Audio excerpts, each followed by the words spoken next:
Hello, dear viewers. Support me by subscribing to my channel and share my video if you like it. And also, make sure you comment your thoughts. Now let's start the video. It's time, a deep, bold voice echoed in the empty dark room. I know, but is she ready? A caring female voice responded hesitantly. No, but she will be. Remember why we choose her? Said another calm and wise female voice. Yes, have faith in our choice. I hope and I feel that this time will be different. This time we won't be disappointed, said the first deep, bold male voice. I do have faith, don't forget who she is. But I fear the future, mostly because I know what's coming. The dangers, the caring female voice heaved a deep sigh. Don't worry, she won't be alone, the wise, calm female voice assured. The dark room went silent. From somewhere the moonlight illuminated the room a little bit, and in the middle of the room there was a figure sitting cross-legged. Eyes closed, face full of concentration. It was a girl, and there was blood all over her body and clothes, and her face looked very familiar, same as a young girl jerked up on her bed. She sat straight up, chest heaving. Drops of sweat were slipping down her round face. Her hands were shaking, her big upturned deep electric blue eyes slowly looked around to see her surroundings in the dim nightlight, and after a moment she exhaled the breath she was holding. She was in her room, in her home. Taking some deep breaths to calm her nerves, she ran her fingers through her messy dark brown hair. It was just a dream.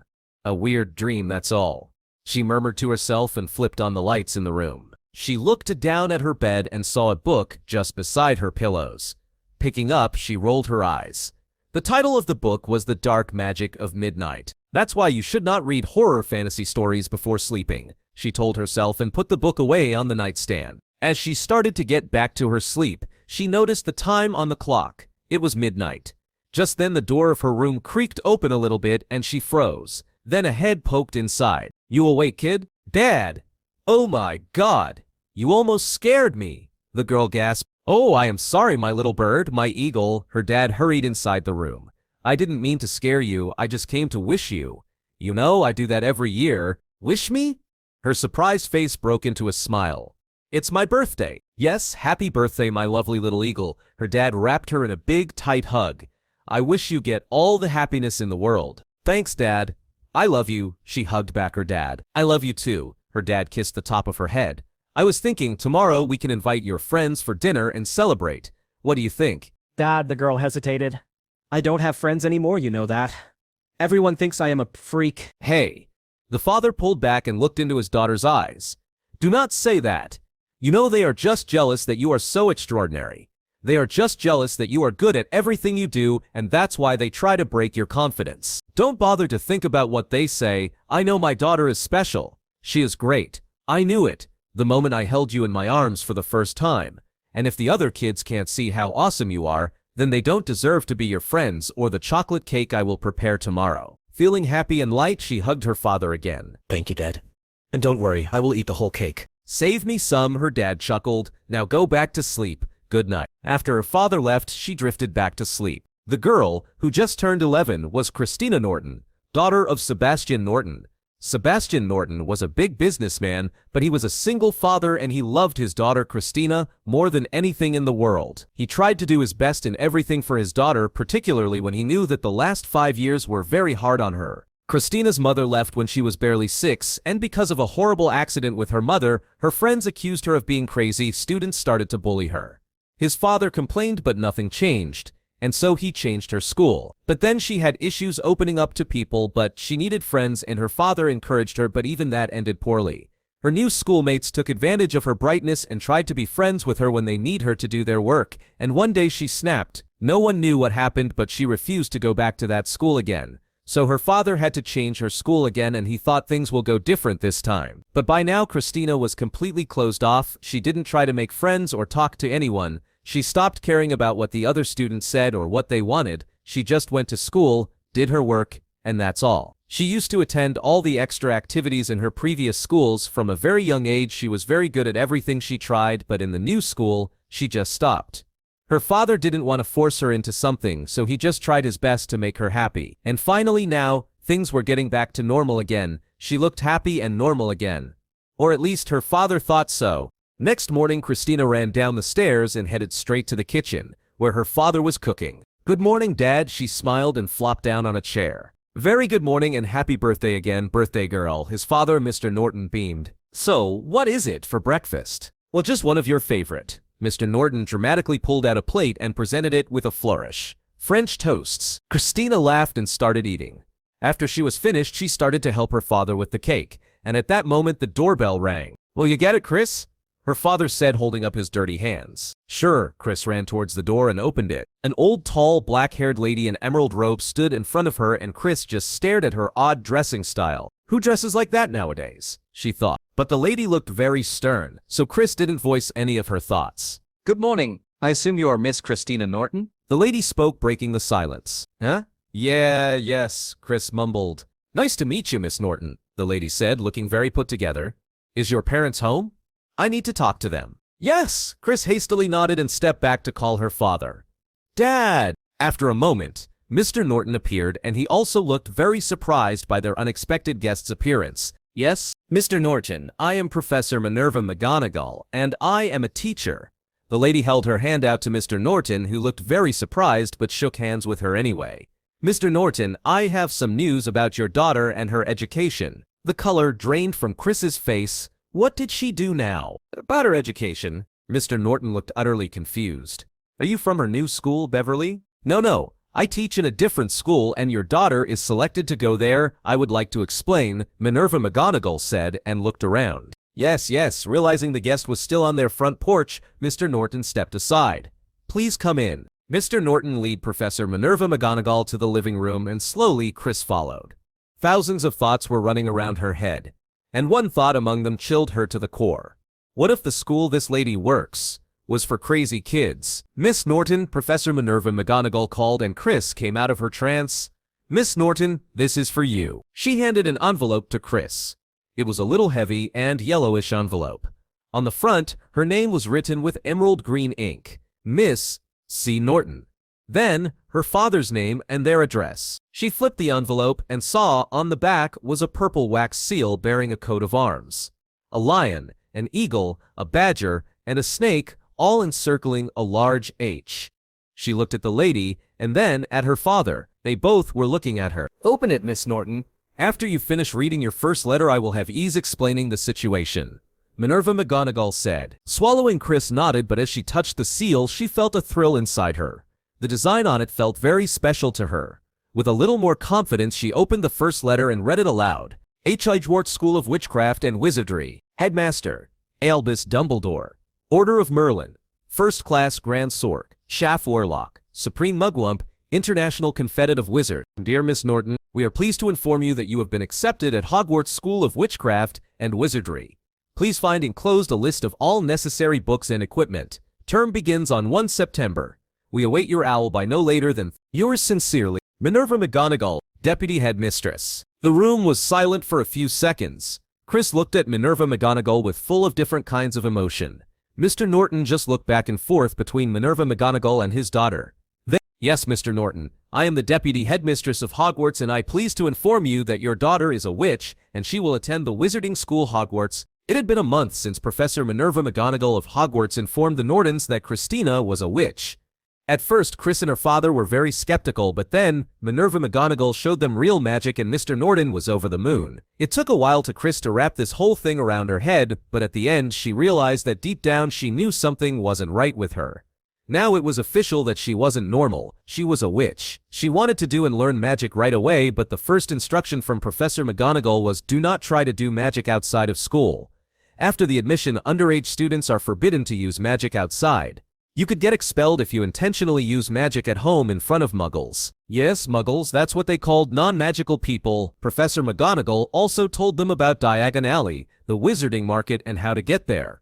Then the wizarding bank, Gringotts, where they needed to change their muggle money into wizard's money, and last but not least, the absolute secrecy of the magic world from the normal world. Mr. Norton and Chris seriously listened to all the rules and things McGonagall advised them about, and at the end, she instructed them to go to Diagon Alley a few weeks later, so that they could easily find the things they needed for school. But Mr. Norton couldn't wait, and he went to Diagon Alley the very next day, changed his money and bought a bunch of books. Half of them were not even in her first-year curriculum. Since then, Mr. Norton was reading as much he could about the wizarding world to know what kind of world her daughter was stepping into. Chris was very happy to see her father happy. She also started to read books about magical stuff. She found everything fascinating, except for a few books written by one Gilderoy Lockhart, and surprisingly his books were in her first-year syllabus. And just like that, a full month went by. The day before Chris was supposed to go to Diagon Alley with her father, she was reading a book in her room titled Fantastic Beasts and Where to Find Them, when Mr. Norton knocked on the door. "Come in, Dad." Her father entered the room with a big smile on his face. Fantastic Beasts and Where to Find Them? He noticed the name of the book in Chris's hand. "Yeah. I found this book very interesting. It's fascinating, you know, the creatures are dangerous, but still, you can't help but admire them." She gave a genuine smile. "It's been long since I have seen this beautiful smile on your face. I am glad this magical thing happened," Mr. Norton said in an emotional voice. "Huh? I thought you were just happy because you got to know about this magical world and read 50 books about it," Chris joked to lighten the mood. "Yeah, well that too, but I am also very jealous of you. So at least make your magical adventure as fun as possible for me, okay?" "Will do," she chuckled. The next day, Chris and Mr. Norton entered the Leaky Cauldron in London. As they crossed the pub, Chris understood how much wizards maintained the secrecy of their world. After they came in front of a small walled courtyard, Mr. Norton tapped his pen on a brick 3 times and the brick quivered. It wriggled in the middle. A small hole appeared. It grew wider and wider. A second later they were facing an archway onto a cobbled street which twisted and turned out of sight. Chris grinned. As they stepped through the archway, she saw the archway shrink instantly back into a solid wall. Chris looked around and saw different people, different shops. She was trying hard to suppress her smile, but no matter how much she tried, she was still grinning with amazement. "Chris, do you want to see the bank?" her father asked as he saw her smiling face. "But you changed the money last time, didn't you?" Chris asked, surprised. "Yes, I did. But you didn't see it. Let's go." Chris smiled. Smiling more broadly, Mr. Norton led the way, and they roamed around the busy, bustling Diagon Alley. Finally, they stopped in front of a tall, snowy white building, and there was a short creature standing beside the burnished bronze door. "Goblin," Chris remembered reading about them. "You want to go in, kiddo?" Mr. Norton asked. "No, I read about goblins. They are not very much friendly type. So no need to disturb them without any reason. We gotta buy other things. Come on." Chris looked at tall white goblin bank again, then turned around. "Okay, follow me." "I saw the rope shop last time," Mr. Norton said, hurrying ahead. "Dad, what's that?" Chris pointed at a dark alley, a few steps away from Gringotts. Everyone was keeping their distance from the alley and barely looking its way. "No idea, but the last time I was here, I realized these people avoid talking about that place. I think something must be weird there. Or maybe they didn't want to tell a muggle about it. Who knows? I kind of got this feeling last time that they don't really like a muggle roaming alone in their market. But I don't." Mr. Norton's voice faded away as he strode forward. He didn't realize that Chris wasn't following him. She was standing in front of the dark alleyway, thinking about what could be there. Suddenly she was very curious, but the alley looked really creepy, so maybe there was something wrong or bad there. Just when she was starting to walk again, she saw 2 men standing in a corner looking at her. As she looked at them, they looked away and she heard them muttering something like mud, blood, and falling of magical education and stuff. Not understanding much, she stepped forward to follow her father, who was now far ahead of her. Squeezing through the crowd, she was about to reach for her father when someone ran out from the direction of the dark, creepy alley and collied with her, almost toppling her over. "Hey, watch it!" Chris steadied herself, grabbing the front of the boy's shirt. "Sorry?" "I am very sorry. I didn't mean to," the boy said nervously. "I wasn't seeing my glasses, you see." Chris stepped back from him and saw the boy was very nervous, out of breath, and his glasses were broken. Maybe something bad happened to him, she thought, and softened her tone. "It's all right. There is a spell to fix broken things, but I haven't bought my wand yet, so I can't help you." Oh no. "It's okay. I will fix it. Sorry again." The boy relaxed a little bit. "Fix it fast or you will go knocking people all around you." Chris smiled, seeing the boy's embarrassed face. The boy tried to smile back, and that's when a big, giant, bearded man appeared behind the boy. "Yell, all right, Harry?" the giant man asked in a gruff voice. Surprised, Chris backed away. The man was very, very tall and had lots of messy hair and beard. He was scary looking this close. "I'm all right," the boy replied to the giant man. Chris looked at him for a few seconds, then turned to the boy. The boy gave a smile as he saw Chris's expression. "Oh yes, I am Harry and this is Hagrid. the boy said as he pointed the giant man beside him. You should know, Hagrid is one of the kindest people in this entire wizarding world. Oh, now Chris felt embarrassed for judging an unknown person. I am Christina. Harry was about to say something when a voice called Chris. Chris turned around and saw her father on the side of the road. He was waving at her. I have to go. Bye, Harry. Bye, Hagrid. She gave a small wave at both of them and ran towards her father. Who was that boy? Did you already make a friend? Mr. Norton asked as soon as Chris came to him. No, Dad, I just bumped into him, literally, Chris sighed. At least, try to make friends here, Mr. Norton said, looking serious all of a sudden. It's a whole new world. People won't be the same everywhere, my eagle. I will try, Chris said after a moment, then spotted the shop named Madame Malkin's Robes for all occasions. I need robes. After taking her school robes, they left the shop and his father led her through the other shops. Now your wand. Mr. Norton smiled and they stopped in front of a shop named Ollivanders, makers of fine wands since 3082 BC. Wow, that's pretty old, Chris thought. They stepped into the store and a tinkling bell rang somewhere in the depths of the shop. Chris saw a red-haired plump woman standing there with a young girl with same flaming red hair. She looked almost the same age as Chris. Sorry. We will wait outside, Chris said hastily and tried to leave. It's okay, dear. You can stay. The red-haired woman said kindly. We're almost done, I hope. First year? Before Chris can answer, Mr. Norton said, Yes. We just found out a month ago. Professor McGonagall came to our house and informed us. This place is very amusing if you ask me. I am glad that my daughter got this opportunity. I couldn't be prouder. The woman gave a knowing smile and started to ask him about how he found the other wizard things.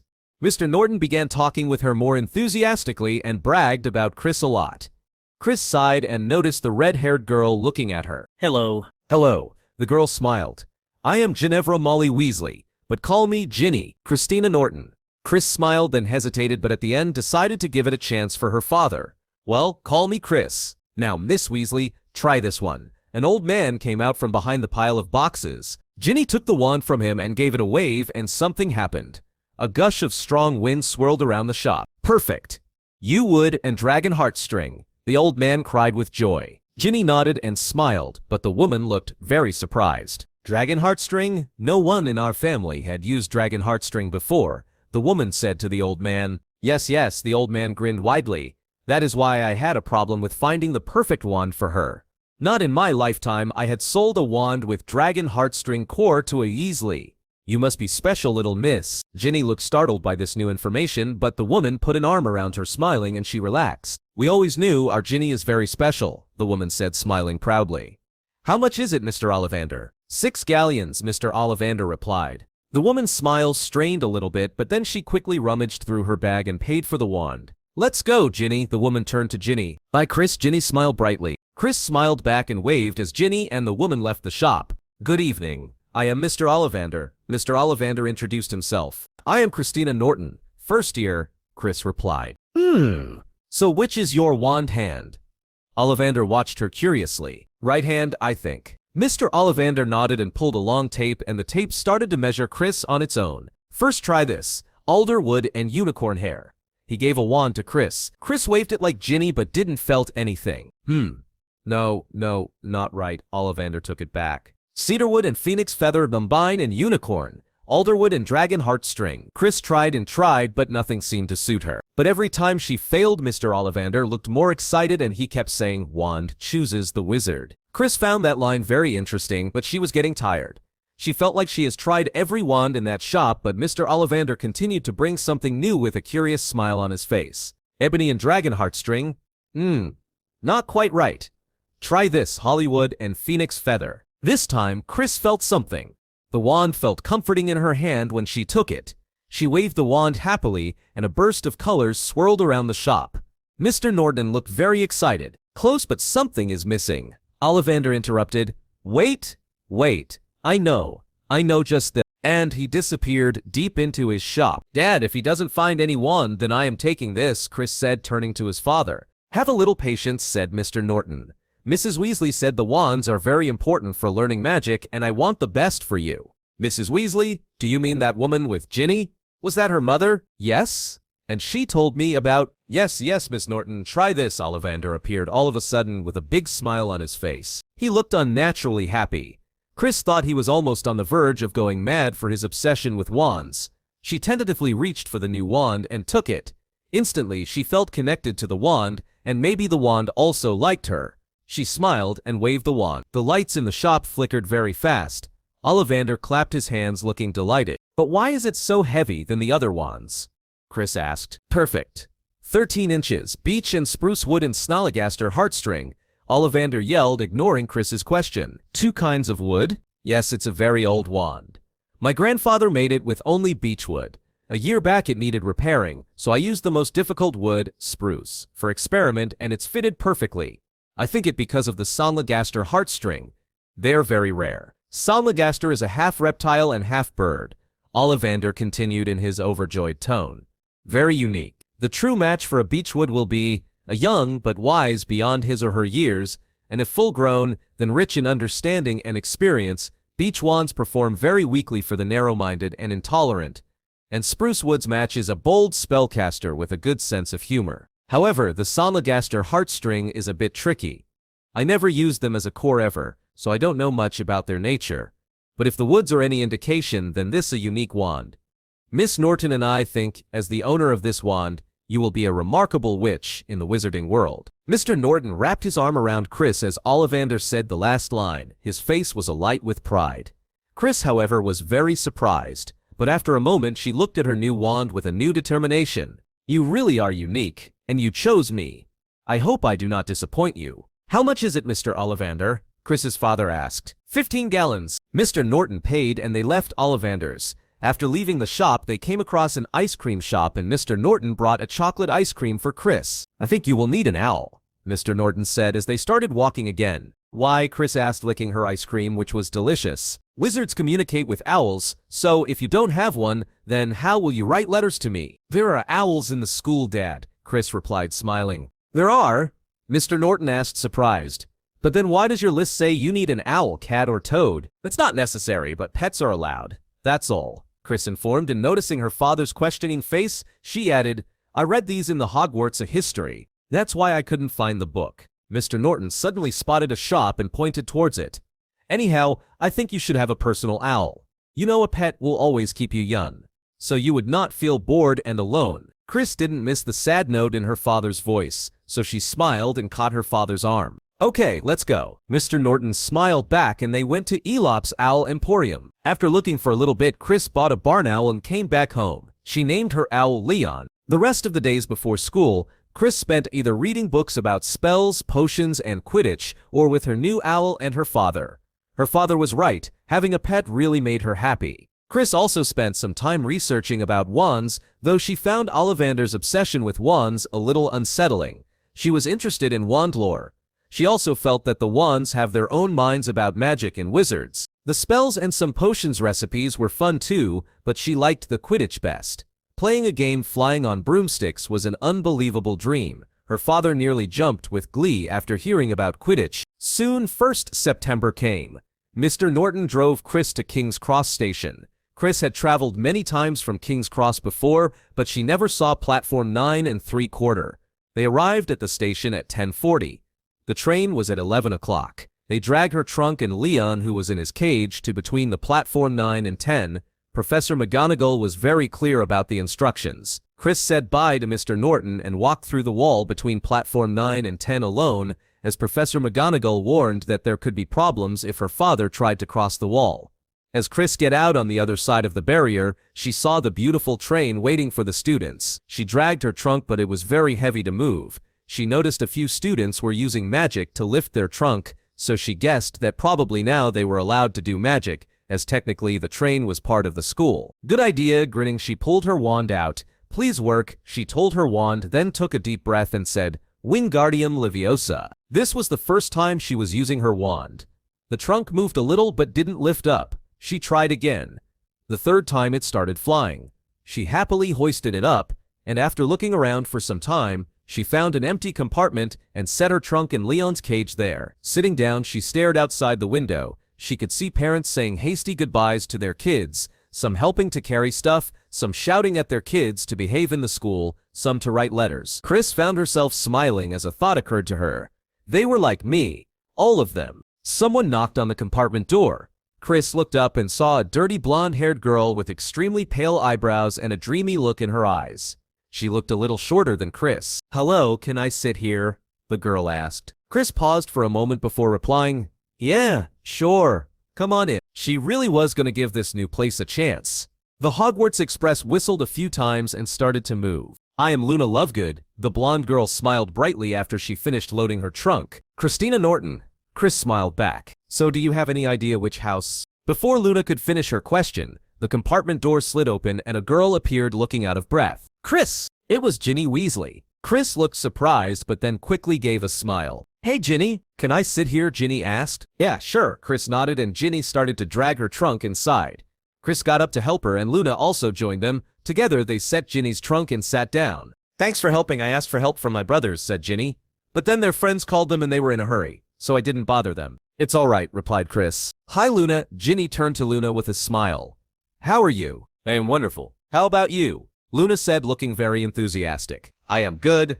I thought you will be starting this year too," Ginny said. "So you two know each other?" Chris asked. "Are you both from wizarding families?" "Yes. In fact, we live nearby, but we haven't seen each other since Ginny awkwardly trailed off. "Since my mother's funeral," Luna finished for her. "Oh, I am so sorry, Luna," Chris said, startled. "I didn't." "Thank you. It was 2 years ago. I am okay now," Luna said with a small smile. Even though Chris also had lost her mother at a very age, her condition was very different from Luna's, so she didn't know what else she should say. There were a few minutes of uncomfortable silence, then Chris decided to change the topic. "So Luna, what were you asking me before Ginny came in?" "Okay, yes. I was saying, what house do you want to get in?" Luna asked. "I don't know. Every house is great," Chris replied, shrugging. "I am just happy to be in Hogwarts." "Even Slytherin?" Ginny looked shocked. "Yeah, why not? Slytherin house is for ambitious, determined people, right?" "Yes, but also it's a house of purebloods and dark." Ginny abruptly stopped. "I mean, my parents don't like Slytherin. They say that's not a good house." "Well, yeah, there are some weird stories about the Slytherin founder too, but as much as I understand, it's up to you what kind of person you are and you want to be," Chris said Cecily. "I don't believe that just because a house said you have to be bad, you will turn out to be bad, you know." "Absolutely," Luna nodded, looking interested. "What do you think about Ravenclaw?" Ravenclaw is a great house, no questions. In fact, I would prefer to be in Ravenclaw," Chris said thoughtfully. "It's a house for the wise and original people. They also value book knowledge, but I think your creativity is far more appreciated there." "Yes, I believe that too." Luna clapped her hands happily. "My father was a Ravenclaw and I hope to get into Ravenclaw too. If you are also there, that will be great." "Well, my entire family is in Gryffindor," said Ginny quietly. "So I think I will go to Gryffindor too." Chris realized Ginny was feeling left out, so she smiled at her and said, "Gryffindor is the house of the brave, isn't it? And if your entire family is in it, then that must mean your whole family is a family of brave people, right?" "Yeah, my elder brother Bill say that all the time," Ginny smiled. "But, you know, I think Hufflepuff House doesn't get enough credit," Chris said, suddenly looking out of the window. "It's the most underestimated house in Hogwarts." "But isn't that house for dumb people?" Ginny whispered. "What?" Chris looked up surprised. "I thought it's for the people who are loyal." "I think you are right," Luna agreed. "People just mock Hufflepuff because they think loyalty isn't a quality like bravery, intelligence, and ambition." Also, people believe whoever doesn't have those 3 qualities and is rejected from the other houses and get in Hufflepuff. Wow, that is just so wrong. A true Hufflepuff refers to a person who is loyal. If you think that it's not a very rare quality, then you are wrong. Because maybe it's hard to believe, but there are many people in the world who are not even loyal with themselves, let alone with others. Chris shook her head, feeling disappointed. How can people look down on other people like that, judging each other so harshly based on their different houses and what people think of that house? This is not right. Like this, the school students will never get united. How did people manage to do that with school kids? There are lots of prejudice. Chris thought the wizarding school will be different. Guess not so much different in being mean and hating each other section, Chris thought bitterly. "We believe what we are told, you know," Ginny said quietly. "True."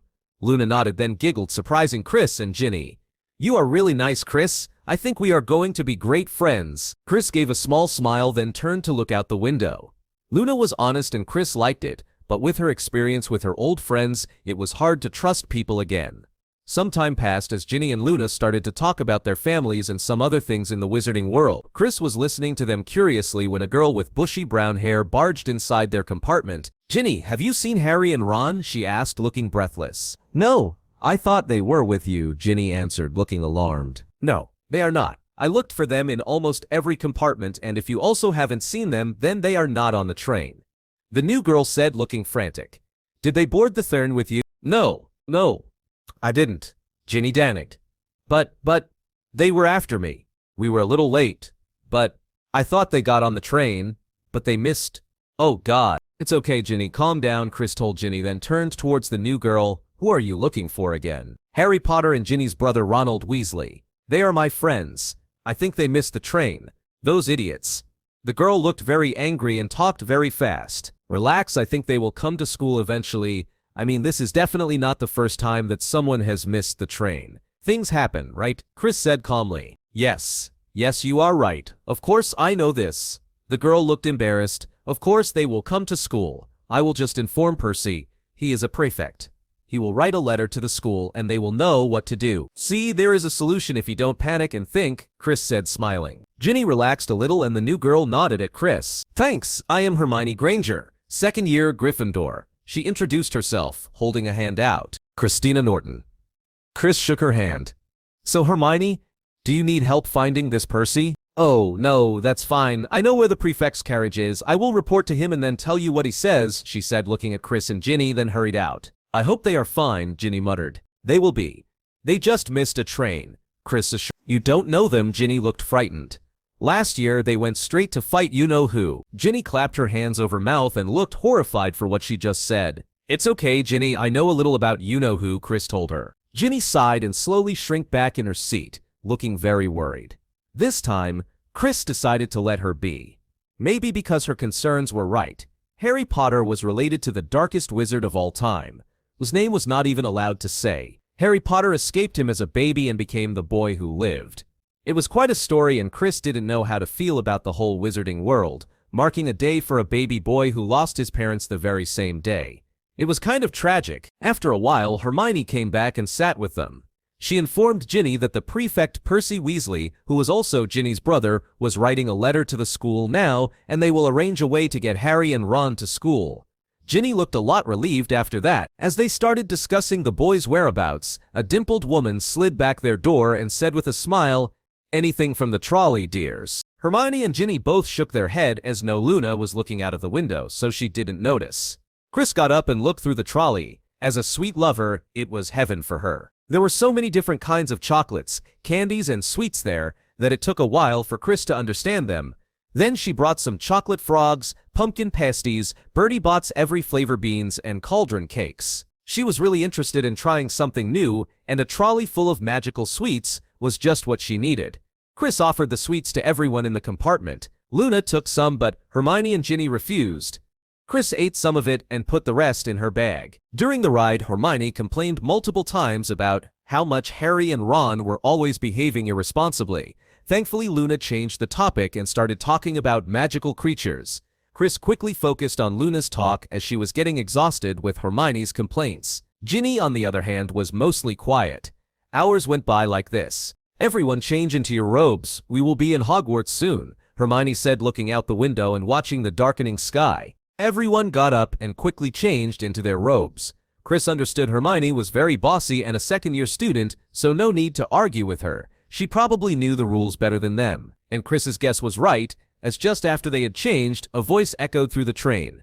"We will be reaching Hogwarts in 5 minutes' time. Please leave your luggage on the train.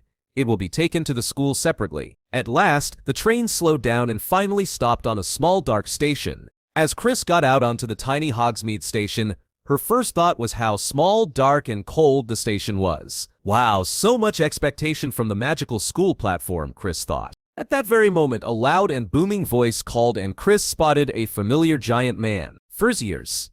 Furziers. Over here. Hagrid." Chris mumbled, surprised. In Diagon Alley that day, she thought Hagrid, the gigantic man, was someone related to that boy Harry. She didn't think that man worked at the school, considering kids will be scared of his appearance. "You know Hagrid?"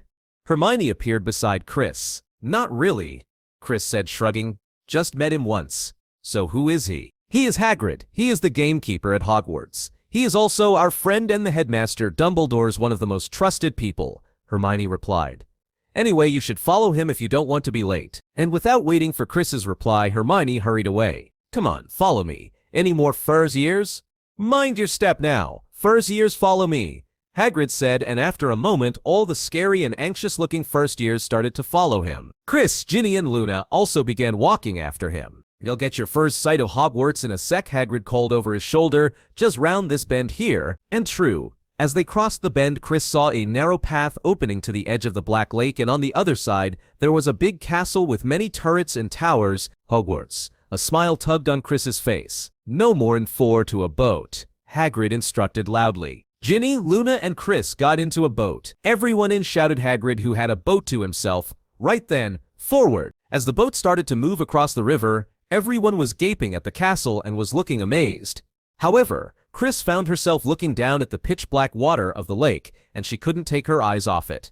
The dark water made waves as the boat kept on moving. She thought she saw something under the water surface, which dived down deep after a moment. She was so absorbed in finding that creature again that she didn't hear Hagrid's booming voice telling them to keep their head down as they were approaching the tunnels under Hogwarts Castle. But suddenly, Chris felt a hand on her head, and the hand pushed her head down. She looked up and saw they were in a dark tunnel, which seemed to be taking them right underneath the castle. Chris looked at the hand and found Luna smiling. Thank you, Chris said, surprised. The lake is really beautiful. Luna smiled as if she or Chris hadn't done anything out of ordinary. They reached a kind of underground harbor. All of them got out of the boats and followed Hagrid. Soon they were in front of a huge oak door. Everyone here? Hagrid called, then knocked on the door 3 times with his big fist. The door swung open at once, and Professor McGonagall came into view. The first year's Professor McGonagall, said Hagrid. Thank you, Hagrid. I will take them from here. She pulled the door wide. The entrance hall was very big. The stone walls and the ceiling were too high to make out. Professor McGonagall showed the first years into a small empty chamber off the hall. Everyone was nervously looking at her. Welcome to Hogwarts, said Professor McGonagall. The start of term banquet will begin shortly, but before you take your seats in the Great Hall, you will be sorted into your houses. The sorting is a very important ceremony, because while you are here, your house will be something like your family within Hogwarts. You will have classes with the rest of your house, sleep in your house dormitory, and spend free time in your house common room. The 4 houses are called Gryffindor, Hufflepuff, Ravenclaw, and Slytherin. Each house has its own noble history, and each has produced outstanding witches and wizards. While you are at Hogwarts, your triumphs will earn your house points, while any rule breaking will lose house points. At the end of the year, the house with the most points is awarded the House Cup, a great honor. I hope each of you will be a credit to whichever house becomes yours. The sorting ceremony will take place in a few minutes in front of the rest of the school. I suggest you all smarten yourselves up as much as you can while you are waiting. I shall return when we are ready for you. Please wait quietly. Professor McGonagall finished and left them alone in the chamber. Chris looked around and saw everyone was looking very terrified. All of a sudden, she realized it was because the house sorting thing Professor McGonagall said. Everyone was nervous and anxious to know how they were going to sort it into different houses. Chris was curious too. The first idea in her head was maybe the teachers asked questions and based on their answers and their qualities, the houses were decided. To confirm her theory, she turned to Luna and Ginny, as they both were from wizarding families, but before she could open her mouth, "What do you think, Chris? How will they sort us into the houses?" Ginny asked suddenly, looking very pale. Ginny, you said you have older brothers who are in Hogwarts, so I was about to ask you what is going to happen. How do you not know already? Chris was very surprised. Ginny started to fidgeting her fingers nervously. They never told me. Every time I asked, they made jokes or changed the topic. Now I feel I should have asked them about it more seriously. I just thought they will make fun of me if I looked scared about the sorting ceremony. I never asked my father, Luna said casually. She looked more relaxed than Chris as she looked around the chamber. Chris looked around at the faces of other students, but all looked sane, clueless, and worried, like Ginny. So no one knows, she trailed off, more surprised than before. Then something occurred to her. Is it also one of the Wizarding World's secrets? Ginny was about to reply when Professor McGonagall returned. Now form a line and follow me, Professor McGonagall said briskly, and they walked out of the chamber back across the hall and through a pair of double doors into the Great Hall. Chris's jaw dropped to the floor. The Great Hall was lit by thousands and thousands of candles which were floating in midair over 4 long tables where the rest of the students were sitting. These tables were laid with glittering golden plates and goblets. The hall room was grand and beautiful. At the top of the hall was another long table where the teachers were sitting. Professor McGonagall led the first years up here so that they came to a halt in a line facing the other students with the teachers behind them. The hundreds of faces staring at them, Chris looked upwards and saw a velvety black ceiling dotted with stars. Is it the real sky? It's beautiful, Luna said, smiling. No, it's bewitched to look like the sky outside. Percy told me this. Ginny answered and seemed a little relieved to know the answer this time. How many brothers do you have, Ginny? Chris asked while looking at the ceiling. 6 elder brothers. I am the youngest, Ginny replied. Wow! In my house, it's just me and Dad.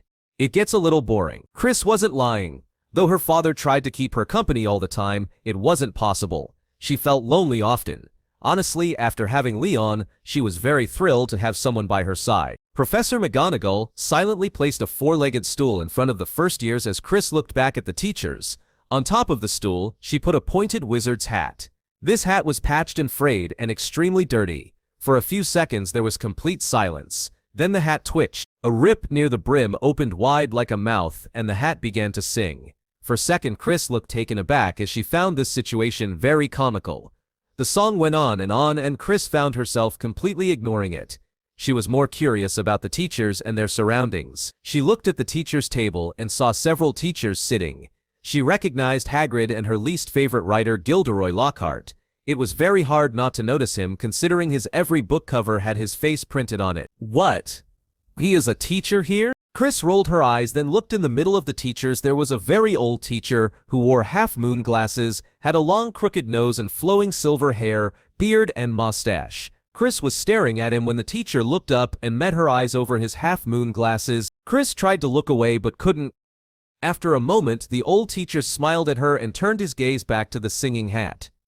Chris realized the song had ended and everyone was clapping and cheering. Feeling a little disoriented, Chris slowly clapped a few times, then returned her attention to Professor McGonagall as she stepped forward holding a long roll of parchment. When I call your name, you will put on the hat and sit on the stool to be sorted, Professor McGonagall said, then called the first name Creevy, Colin. A small boy stumbled and sat on the stool. Gryff Findor, shouted the hat after just a moment. Really? That's it? Chris said loudly, but her voice was drowned by the cheer erupted from the Gryffindor table.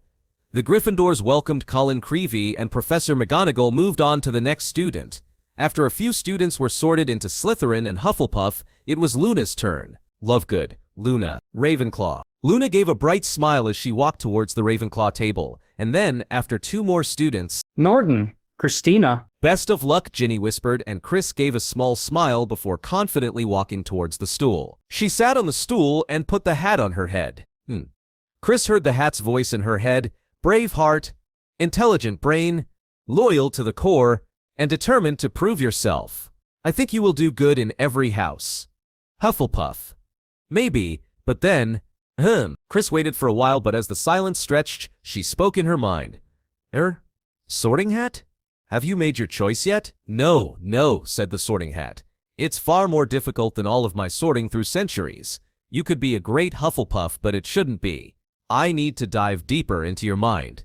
But there's something. Tell me, what house do you want yourself to join? I will happy to go to whatever house you put me in, but my choice is Ravenclaw probably, Chris replied. That's the house of smart and creative people. I can totally see myself there, but of course you should know better than me. Yes, you have the qualities of a Ravenclaw and in fact, it will be perfect for you. Yes, Ravenclaw. The Sorting Hat then paused for a few more seconds before calling out, Gryff Findor. Wait, what? I thought you said Ravenclaw. Chris said out loud, but again her voice was drowned by the cheering Gryffindors. So Chris spoke in mind. What was that? Why did you change your mind? I wish you all the luck and I assure you, you will be a great Gryffindor. The Sorting Hat replied in a monotonous way. Also, I have some duty to this school, and I am bound with it. What's that supposed to mean? Chris asked, but there was no reply. Miss Norton, Professor McGonagall called, and Chris took off the hat feeling confused. Everything okay, Miss Norton? Professor McGonagall asked, and Chris realized everyone in the hall was staring at her. The hat put it nothing. I am fine. Chris dropped the hat on the stool and squaring her shoulders walked towards the Gryffindor table. On the way, she caught Luna's eyes and gave a sad look, but Luna smiled encouragingly at her. Chris sat down beside a dark, tall boy as Professor McGonagall called the next students. "What took you so long?" the boy asked. "Huh?" Chris looked up at him surprised. "I meant, why were you sitting so long after the hat declared your house?"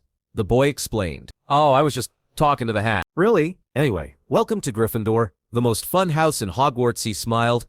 "I am Dean Thomas." Christina Norton. Chris shook hands with the boy. Suddenly, the boy beside Dean Thomas pulled him to the other side and whispered something. Dean's eyes widened as he broke into a huge smile. Soon, the entire Gryffindor table was buzzing with some exciting news. Chris saw Hermione a little far on the table and saw her looking very nervous and shocked. Chris was about to ask what had happened when Professor McGonagall called Ginny's name. Chris looked up and saw Ginny making her way to the stool. The hat took a minute before he announced, "Gryffindor." Ginny quickly walked towards the Gryffindor table looking relieved. She smiled at Chris as she sat down beside her. "Congrats, sis," a boy with same red hair as Ginny said to her before Chris could say anything. Ginny grinned in reply. "So guess who just sneaked into the castle a few moments ago?" the boy said gleefully, and Ginny's smile dropped. "Who?" Ginny took a sharp breath and looked as if she knew the answer. "Our little brother Ron and Harry," the boy said, smirking. "Well, that fast," Chris whispered. "Welcome." Chris heard a voice and saw the old teacher in the middle of the teacher's table was beaming at the students, his arms opened wide. "Welcome to a new year at Hogwarts. Before we begin our banquet, I would like to say a few words. And here they are: Nightwit, Blubber, Oddment, Tweet. Thank you." He was about to sit back when Professor McGonagall came close to him and whispered something, and they both left the Great Hall. What did he mean by those words? Chris looked surprised. "He's a little bit mad, but great man. Our headmaster Dumbledore," the same red-haired boy said. "Do you think Ron will be expelled?" Another same-looking boy said, who was sitting opposite to them. Ginny went pale. "Why will the school expel them?" Chris said, looking at the boys, assuming they're Ginny's twin brothers. "Someone saw a car crashing into that killing tree. Whomping Willow," one of the twins answered. Ginny gasped. "Do you think it's our—" "Ginny!" the twins shouted at once and gave Chris a weird look. "I trust Chris," Ginny said. Chris was surprised by Ginny's so easy instinct to trust her, and she didn't know if it was smart or stupid. "Well, if not, then there's always the memory charm. We can just make her forget," one of the twins grinned. "Don't mind them, Chris. They are my brothers, Fred and George," Ginny said half-heartedly. She was clearly shaken by her brother Ron's stunt. "I know now why you were worried about your brother on the train," Chris whispered. "But maybe they won't expel them. Who knows?" "What to think, Chris? Isn't it a wicked entry? By a flying car?" Fred asked Chris. "I think it's only good if they get away with it," Chris replied, and noticed Ginny's expression. "I mean, I hope they don't get expelled." Chris looked back at the table, which was now full of food. There was everything on the table: roast beef, roast chicken, pork chops and lamb chops, sausages, bacon, and steak, boiled potatoes, roast potatoes, chips, Yorkshire pudding, peas, carrots, gravy, ketchup, and for some strange reason, mint humbugs. Ginny was nervously moving her food and didn't eat much.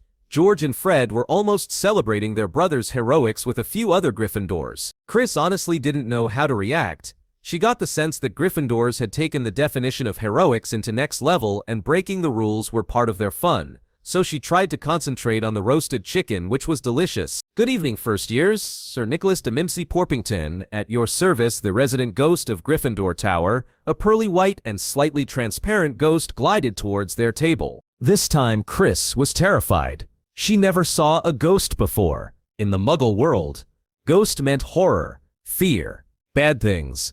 And here they have House Ghost. She stared at him, and the ghost noticed her look. "Never seen a ghost before, Sir Nicholas?" the ghost asked her. She shook her head as no. "Muggle-born?" he asked, and Chris nodded. "Get a grip on yourself, you'll have a teacher who is a ghost," he said, and glided to other side laughing. Chris took some deep breaths and felt very excited, thinking about how strange it would be to take lessons from a ghost teacher. Next second, Chris's face lit up as she saw the plates. When everyone had eaten as much as they could, the remains of the food faded from the plates, leaving them sparkling clean as before. A moment later, the puddings appeared. Blocks of ice cream in every flavor she could think of: apple pies, treacle tarts, chocolate eclairs, and jam donuts, trifle, strawberries, jelly, rice pudding. Chris happily started to eat the dessert. When the puddings too disappeared, Chris noticed Professor Dumbledore had returned along with Professor McGonagall. Just a few more words now. We are all fed and watered. I have a few start-of-term notices to give you. First years should note that the forest in the grounds is forbidden to all pupils, and a few of our older students would do well to remember that as well. Dumbledore's twinkling eyes flashed in the direction of the twins. I have also been asked by Mr. Filch, the caretaker, to remind you all that no magic should be used between classes in the corridors. Quidditch trials will be held in the second week of term. Anyone interested in playing for their house teams should contact Madam Hooch. And now, before we go to bed, let us sing the school song.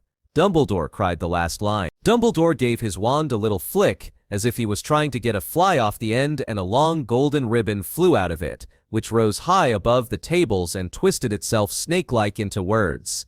Everyone picks their favorite tune, said Dumbledore, and off we go. And the school bellowed, Hogwarts, Hogwarts, Hogwarts, Hoggy, Warty, Hogwarts.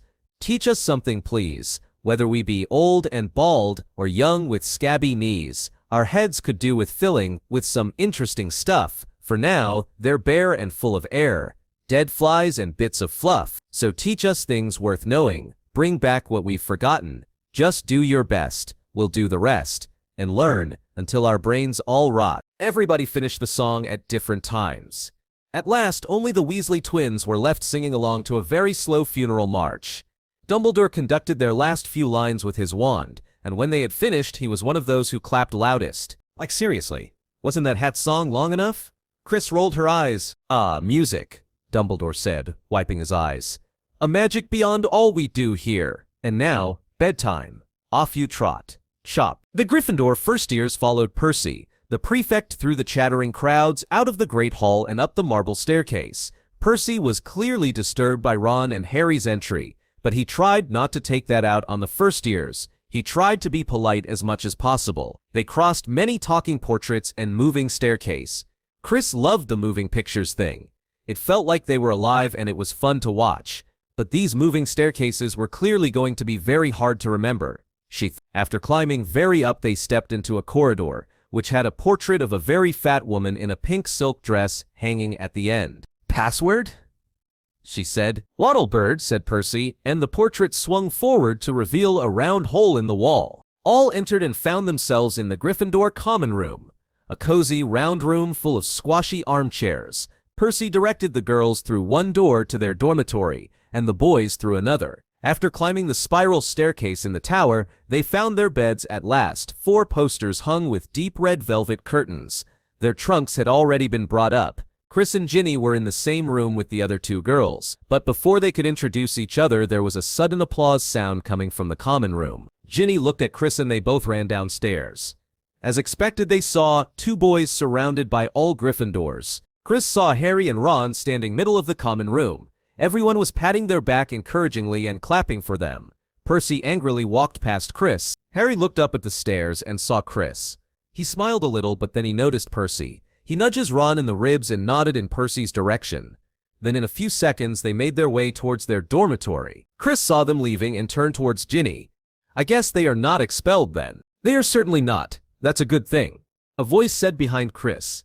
She turned around and saw Hermione coming towards them. What happened? Ginny asked Hermione. They arrived in a flying car, but luckily Professor Dumbledore didn't expel them, answered Hermione. She was clearly annoyed. Ginny sighed with relief. Good night, both of you, Hermione said and ran upstairs. They silently walked back to their room and heard their other 2 roommates talking. Well, I think Harry Potter did that for attention. One girl said, no. He is already famous, you know, after what he did last year. The second girl replied. They both giggled. Suddenly, Ginny became red with anger and ran towards the bathroom and slammed the door. Chris was very surprised. Ginny wasn't the type of person who shows her anger in front of people. She barely talked in front of people. The other 2 girls snorted. What's her problem? The second girl asked Chris. Yeah, isn't she a Weasley? Isn't her brother Harry Potter's sidekick?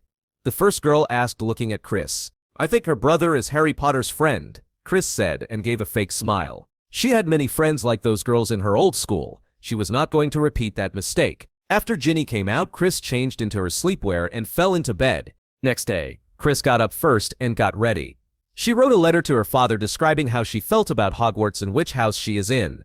She sent the letter by Leah. After that, she asked Ginny to get ready while she will be waiting for her in the common room. When Chris came downstairs, she saw Harry and another boy. Obviously, Ron was leaving the common room. Hermione is really angry. Percy is definitely going to catch us today, Chris heard Harry saying with a worried face. When do you think Hermione was not angry? I think her lecture was enough for us yesterday. What does she want now? Ron snorted. I think she deserves that much, Chris said, walking towards them. They turned around to face Chris. Harry grinned. Chris, you are in Gryffindor. I think so, Chris answered. But Ron interrupted. What do you mean by she deserves?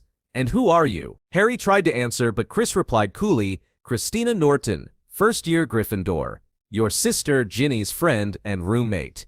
And I think, after looking every compartment in the train almost twice, Hermione deserved to be angry. She searched the entire train for us? Harry asked, surprised. Yes. Not to mention how much worried she was. She tried to look for you two again when I stopped her, and Ginny was so worried that she barely ate anything yesterday. Ron's face looked worried. Is she okay now? I hope she really didn't talk much after last night after you two showed up, Chris said, looking at Ron. Then she noticed Harry was looking very guilty, so she added, just say sorry to them and say you've realized how much they were worried about you. We will. Thanks for telling us, Chris, Harry said, smiling. And Mr. Weasley, a piece of advice, try to care about those people who care about you, Chris said to Ron with a smile. Though she only knew Ron and Harry via Ginny and Hermione's talk, she realized she was becoming good at understanding people's mind. After Harry and Ron left, Chris saw Ginny was coming downstairs. Together, they left the portrait hole but soon got lost in the moving staircases. At last, after following few seniors, they found the way to the Great Hall. Chris saw the enchanted ceiling was dull and cloudy gray inside the Great Hall. There were mountains of toast and dishes of eggs and bacon. They sat on the Gryffindor table and Chris noticed Hermione, who was talking to Harry and Ron. Judging by her face, she was not looking very angry. Maybe Harry and Ron apologized to her. Chris thought when suddenly 100 or so owls streamed in, circling the hall and dropping letters and packages. I sent my letter this morning with Leon. I hope he delivers it to my dad. I never used a pet as a messenger. Do think it will be alright? Chris said to Ginny. Yeah, if you bought it from Diagon Alley, then yes, they are trained. So don't worry, we have one family owl. I think he... But before Ginny could finish, a loud roar filled the hall, stealing the car. Chris and Ginny turned towards the source of the sound and saw a red envelope was screaming at Ron. It continued, I wouldn't have been surprised if they'd expelled you. You wait till I get hold of you. I don't suppose you stopped to think what your father and I went through when we saw it was gone. It scolded Ron in every way possible, then the red envelope burst into flames and curled into ashes. A pin-drop silence fell over the hall. Everyone was stunned. Then few students were laughing loudly, but the Gryffindors were still in shock. What was that? Chris asked, finally recovering from the effect of that sound. A howler? It was my mother's voice. Ginny murmured miserably. A howler. What is that? That is not important. It's the voice which was scary. Was that the same sweet and kind Mrs. Weasley whom I met? Chris thought as she shivered. Remind me to never upset your mom. Never. Chris said loudly. And also never ever explain to my dad what a howler is, or he is going to send one every day for fun. After coming back to her senses, Chris started eating breakfast. Then she saw Professor McGonagall was moving along the Gryffindor table, handing out something to everyone. She took one and saw it was their school course schedule. Their first class was Charms by Professor Flitwick with Slytherins. Chris and Ginny were about to leave the Great Hall after breakfast when a blonde-haired girl came in front of them. Good morning. Morning, Ginny replied with a smile. Morning, Luna. Chris smiled. So how is your Ravenclaw house? It's beautiful. We have to solve a riddle to enter. It's a nice way to learn. What about Gryffindor? Luna asked. Oh, we just give a password, Chris replied. Chris looked at her schedule again and said, well, we have Transfiguration with Ravenclaws this afternoon, so we can meet at lunch, then go together. That will be great, Luna answered happily. Then see you at lunch, Luna. Ginny smiled. See you, Luna said, as they parted their ways. Professor Flitwick, the charms teacher, was a tiny little wizard who had to stand on a pile of books to see over his desk. At the start of their first lesson, he took the attendance register. Then he started the class. Now the most important things of using a wand. Your wrist movements and saying the magic words properly, said Professor Flitwick. Practice, swish, and flick. They practiced a few times. Let's start with a simple spell, Lumos. As he said, a blue light came out from his tip of the wand. Everyone started doing it. Chris took a deep breath and cast the spell. She was successful on her first attempt. Professor Flitwick also told her the jinx spell Nox to turn the light off. She successfully cast that too in the first attempt. Professor Flitwick excitedly said, Well done, Miss Norton. 10 points to Gryffindor for casting both spells properly. Chris smiled, but just then, someone snorted from behind, "Show off." Chris turned around and found a Slytherin boy sitting behind her. Chris saw he was lighting his wand and turning it off continuously, but he was covering the light with his palms so that no one could see it. He looked up at Chris. "What? These are very simple spells, anyone can do it. What's so special? So why don't you show this to Professor Flitwick?" I think he will be impressed. "Really? Not interested," he said as he turned away. "Okay," Chris said it very slowly, then turned back to Ginny. After class, Chris noticed the same boy leaving alone. They had herbology with Hufflepuffs. Next, herbology was taught by Professor Sprout, a dumpy little witch. After herbology, they went to Great Hall for lunch.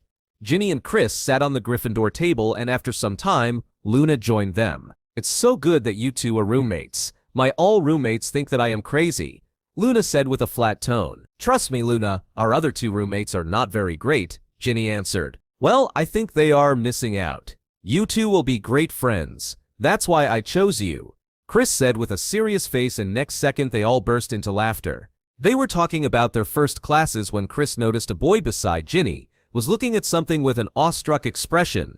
She followed his gaze and saw he was staring at Harry, who was eating his lunch with Ron and Hermione. Chris chuckled. He really is a celebrity, she thought. "You want to talk to him? Just go ahead. Don't stare. It's a bad manner," Chris said loudly. The boy heard her. He looked at Chris with a surprised face, only to her looking at him. Me?" he asked uncertainly. Chris nodded. I wasn't staring. You see," he tried to explain, but Chris raised an eyebrow and he sighed. "Do you think he will talk to me? I mean, he's so famous." "I think yes. Just remember the difference between talking and going full-on fanboy on him," Chris replied. Is he talking about Professor Lockhart? Ginny asked curiously. No. I was talking about Harry Potter," he corrected. As Ginny heard the name Harry Potter, she looked down and went red. Chris looked at her, but before she can say anything, the boy said, "Well, I am a Muggle born. My father is a milkman. He is the famous Harry Potter. I just want a picture with him. I have heard everything about him, about his scar, and because of him, you know who disappeared. Okay. Stop. You can't say this to him," Chris said. "I can't? Why?" he asked, dumbfolded. "Because it actually is his bad memory," Luna answered. "Yes, he became orphaned the same day he became famous. Have you never thought this?" Chris asked the boy. Ginny was looking at Chris and Luna with the same expression as the boy. Realization, no. I never. Oh, Lord. I was just going to hurt him, and after that, he was going to hate me. He looked terrified. "Yes, you were," said Luna flatly. "The boy has about had an emotional breakdown." Chris sighed. "Relax. He will not hate you." Really? Will you all help me to talk to him? I just want to send a picture to my father," he requested. Chris looked at Luna and Ginny. Luna said she doesn't have any problem, and Ginny just nodded. "Okay then, fanboy, let's get you a picture," Chris said with a smile. "By the way, I am Chris. This is Ginny and this is Luna. Oh, I am Colin. Thanks for helping," he smiled awkwardly. After lunch, they found Harry, Ron, and Hermione at the overcast courtyard. Colin looked at Chris expectantly. "Wait, Ginny's brother is his best friend. Ginny can easily ask him for the..." Before Chris can finish, Ginny almost shouted, "No, I can't." "It's okay, Ginny. It was just a suggestion," Chris said with a surprised look. What's up with her? She thought. Chris walked towards Harry and heard he was talking about Quidditch. Colin, Luna, and Ginny all followed her. "You are a seeker?" Chris asked, as soon as she heard Ron saying that to Harry. Harry looked at her and smiled awkwardly. "Yeah, but it's just the first day of your second year." Chris was actually confused. She heard the rules clearly from Professor McGonagall when she was in her house. Well, Harry smiled and tried to explain, but Ron interrupted. "He is the youngest Seeker in a century. Professor McGonagall specially made him Gryffindor Seeker last year." "That's cool. I have read about Quidditch but never saw a match." "Flying sounds amazing," Chris grinned. Ron noticed Ginny behind Colin and Luna. "Ginny?" Ginny almost stumbled. "Hey, you okay? I was hoping to see you." "I am sorry, Ginny. I heard you were worried about us yesterday." Ron looked sincere. "We are sorry, Ginny," Harry added. Ginny blushed a little, then smiled and nodded. Colin poked Chris's shoulder. "Oh, yes. Harry, Colin here wants to take a picture with you. He wants to send it to his father, Chris said, getting back Harry's attention. A picture? Harry repeated blankly. So that I've got a proof that I've met you, said Colin, and a boy in my dormitory said if I develop the film in the right potion, the pictures move. It's amazing here, isn't it? I never knew all the odd stuff I could do was magic till I got the letter from Hogwarts. My dad's a milkman, he couldn't believe it either, so I'm taking loads of pictures to send home to him. And it'd be really good if I had one of you. Harry looked at Chris. She smiled helplessly. I could stand next to you? And then could you sign it? Colin said eagerly. Wait, we didn't have an agreement about signing, Colin, Chris said, looking at Colin meaningfully. Colin nodded no. I was just thinking I will just take a picture with you if that is okay. You don't have to sign it. Signed photos? You're giving out signed photos, Potter. A pale and pointed-faced boy came smirking. Everyone line up. Harry Potter's giving out signed photos. He roared to the crowd. Is he another fanboy? Chris asked, looking at him. What? I am Draco Malfoy. I don't follow someone just because they have a scar right across their head. Thanks. I don't think getting your head cut open makes you that special. The pale boy replied. So why are you so excited about signed photographs by Harry? Chris asked, raising an eyebrow. Harry chuckled. Ron almost laughed aloud, and few seniors who were listening to the entire conversation laughed loudly. Malfoy went red. He was about to say something when Chris interrupted. I only agreed to take a picture of Harry with Colin, so please do it fast. We have classes. Hearing this, Colin hurriedly gave the normal muggle camera to Chris and stood next to Harry. Harry was staring blankly. You have to smile for the camera, Harry, Chris said, smiling as she completely ignored fuming Malfoy. Harry smiled a little and Chris took the picture. Colin almost jumped with excitement. Thank you. Thank you. So much, Harry. He took the camera and said, thank you, Chris. If it were not for you, I would have never got a picture with Harry. What's all this? What's all this? Gilderoy Lockhart was striding toward them, his turquoise robe swirling behind him. Who's taking pictures? Harry started to speak, but he was cut short, as Lockhart flung an arm around his shoulders and thundered jovially. Shouldn't have asked. We meet again, Harry? Malfoy smirked. Harry helplessly looked at Chris. Chris decided to speak. Professor? I think you have mistaken. We were just taking pictures of friends. Is that so? Lockhart asked Chris with a perfect smile. Yes, Professor. Harry and Colin are my friends. Colin just wanted to take a few pictures to send home. Chris said, very well then, I guess a photo of mine with inspiring your parents, boy, that how lucky you are. Lockhart said, smiling. Just then the bell rang. We've transfiguration class, Professor, Chris said. We've to postpone the photo shoot, and Chris walked inside the castle. In the next few days, Chris understood remembering the ways in Hogwarts was not difficult, but impossible. There are not only moving staircases, but 142 staircases, some that led somewhere different on a Friday, some with a vanishing step halfway up that you had to remember to jump. And then there were doors that wouldn't open unless you asked politely or tickled them in exactly the right place, and doors that weren't really doors at all, but solid walls just pretending. Chris decided to act more friendly towards the ghosts and paintings, thinking they might help her in need. Some of the ghosts actually helped her, especially Gryffindor Tower ghost Nick and few paintings, but other than that, no one gave any importance to her. But most difficult to befriend was Peeves, the poltergeist. He tricked everyone for fun, and when you are late for class, do not ask him because if you took his way, then you will be lost, maybe for rest of the day. He would drop waste paper baskets on your head, pull rugs from under your feet, pelt you with bits of chalk, or sneak up behind you. Chris was not annoyed by these things. In fact, she was getting more excited and curious. Even the caretaker Argus Filch amused her, though she felt sometimes that he went to extreme levels to punish students, but then again the students already hated him, so what's the point of behaving nicely with them? In short, Chris found them amusing, but she never wanted to cross path with Peeves. Filch, or Filch's cat Mrs. Norris, a scrawny, dust-colored creature with bulging, lamp-like eyes just like Filch's. She patrolled the corridors alone. Besides these things, Chris was learning loads of new things in her classes. Except for herbology, she was doing fine with other subjects. She loved the flying lessons by Madame Hooch. She noticed in other subjects Ginny wasn't very confident, but at flying lessons she was best in their year. After asking many times, Ginny finally told Chris that she used to steal her brother's brooms and practiced flying since she was 6. Chris also liked the Transfiguration class, History of Magic class, and Charms class. She found Defense Against the Dark Arts as the most boring class. They only spent the classes hearing Professor Lockhart's self-obsessed stories. According to Chris, the most strict teacher was Potions teacher, Professor Snape. He was almost impossible to impress. Surprisingly, Chris and Ginny were able to get some house points from him on the third day. Chris also helped Colin with the potion for his moving pictures. After that day with Harry, Colin became friends with Chris and Ginny. Though Colin was still a big fan of Harry, he took Chris's advice and didn't bother Harry much but never missed a chance to say hi to him. After a long week on Friday night, Chris was sitting alone in an armchair in the Gryffindor common room. She was looking at the starry sky through the window. "Hey," someone said. Chris turned around and saw Harry standing behind her. "Hey," Chris replied with a smile. Harry sat beside her. "It's late. Are you trying to watch the stars and memorize their names?" Harry asked. "What?" "No," Chris answered. "Well, I've seen Hermione doing this.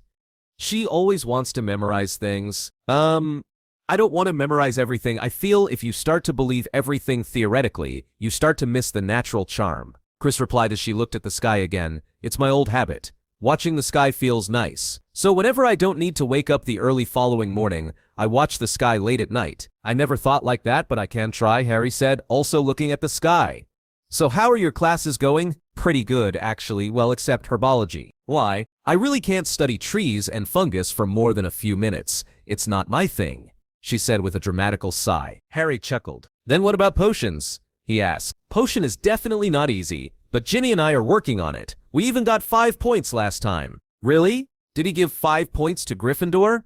Does that mean he only hates me?" Harry asked, surprised. "Wait. I don't think anyone can hate Harry Potter," Chris said, chuckling. "Hey, it's not funny. Do you know? I literally have to hide from Lockhart and Colin," Harry said with an annoyed tone. "Relax. Colin doesn't bother you much. And for Lockhart, just ignore him. The more you think about him, the more you feel irritated. Ask me. I was in my dreams in his class, literary. Ginny woke me up before he could notice." She giggled. "You fell asleep?" "Yeah.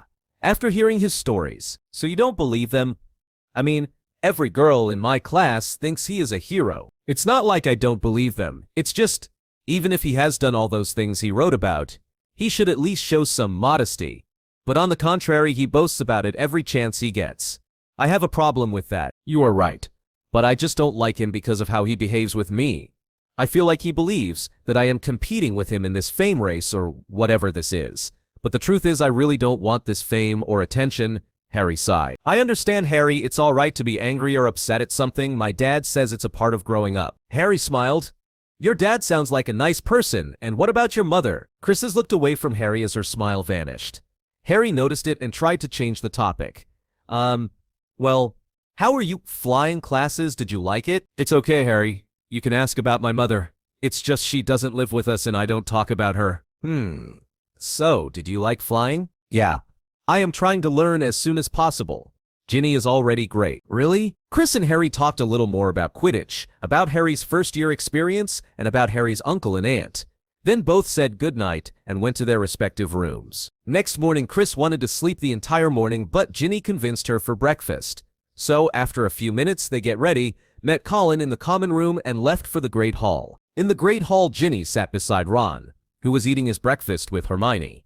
Harry wasn't there. Chris sat beside Ginny. A few minutes later, Luna joined them. "Ron, where is Harry?"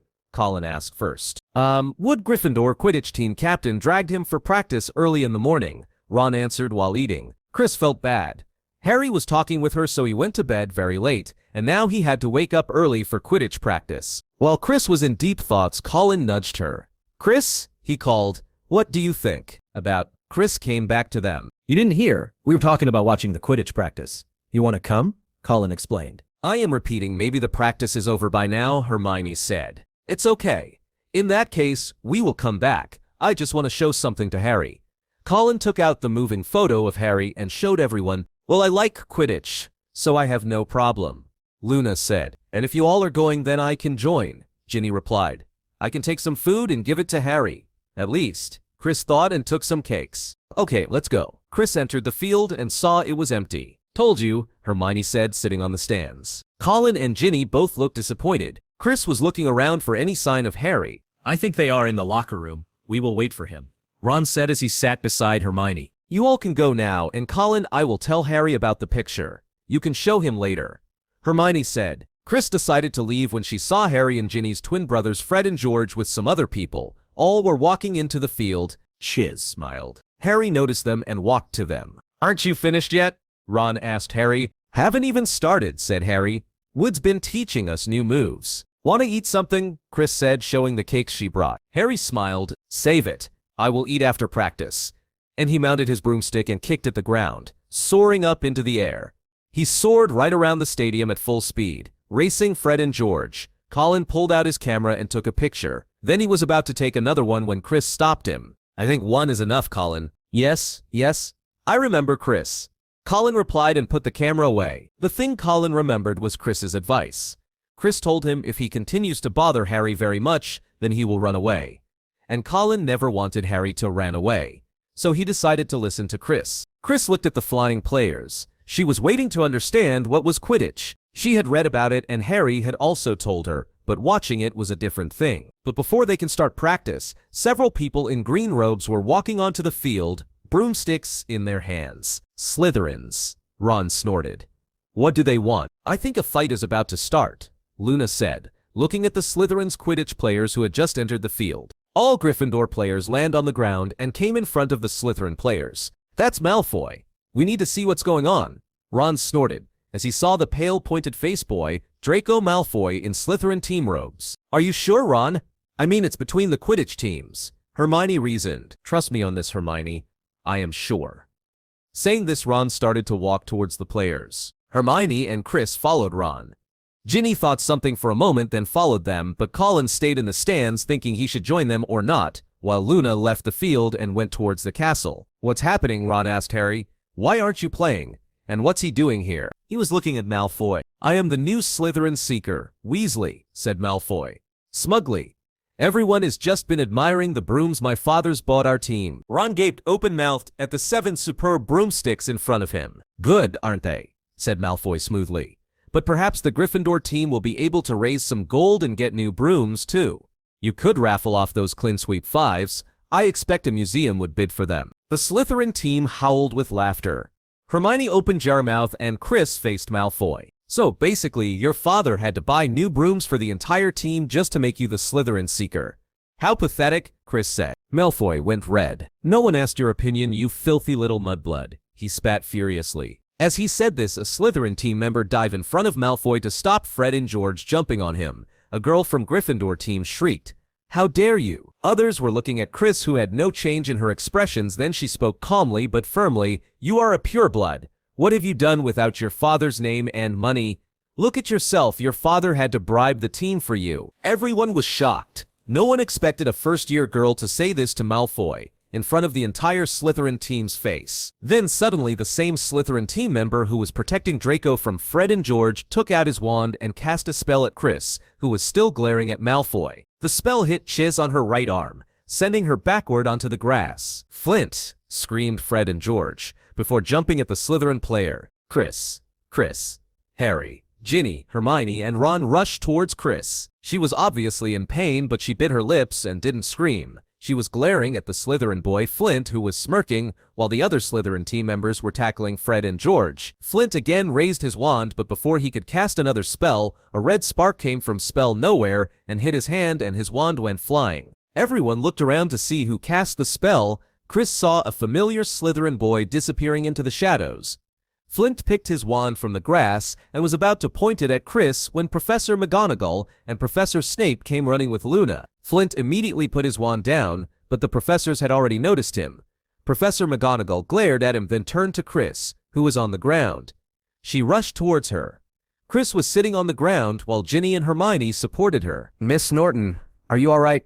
Professor McGonagall asked with a concerned look. I don't know, Professor. I'm not feeling my right arm, from shoulder to my fingers. I'm feeling nothing. Chris answered without fear or pain in her voice. Professor McGonagall touched her arm. A nerve-blocking spell. Who did this? If the spell had been touched her chest, she was going to die. WHO did this, she said furiously as she searched everyone's face. Chris saw Draco was looking terrified. The Gryffindors were boiling with anger. It was Flint, Ron said angrily. Professor McGonagall looked at Ron, then turned to Hermione. What happened, Miss Granger? From the start, Professor, Gryffindor team were practicing when the Slytherin team came in.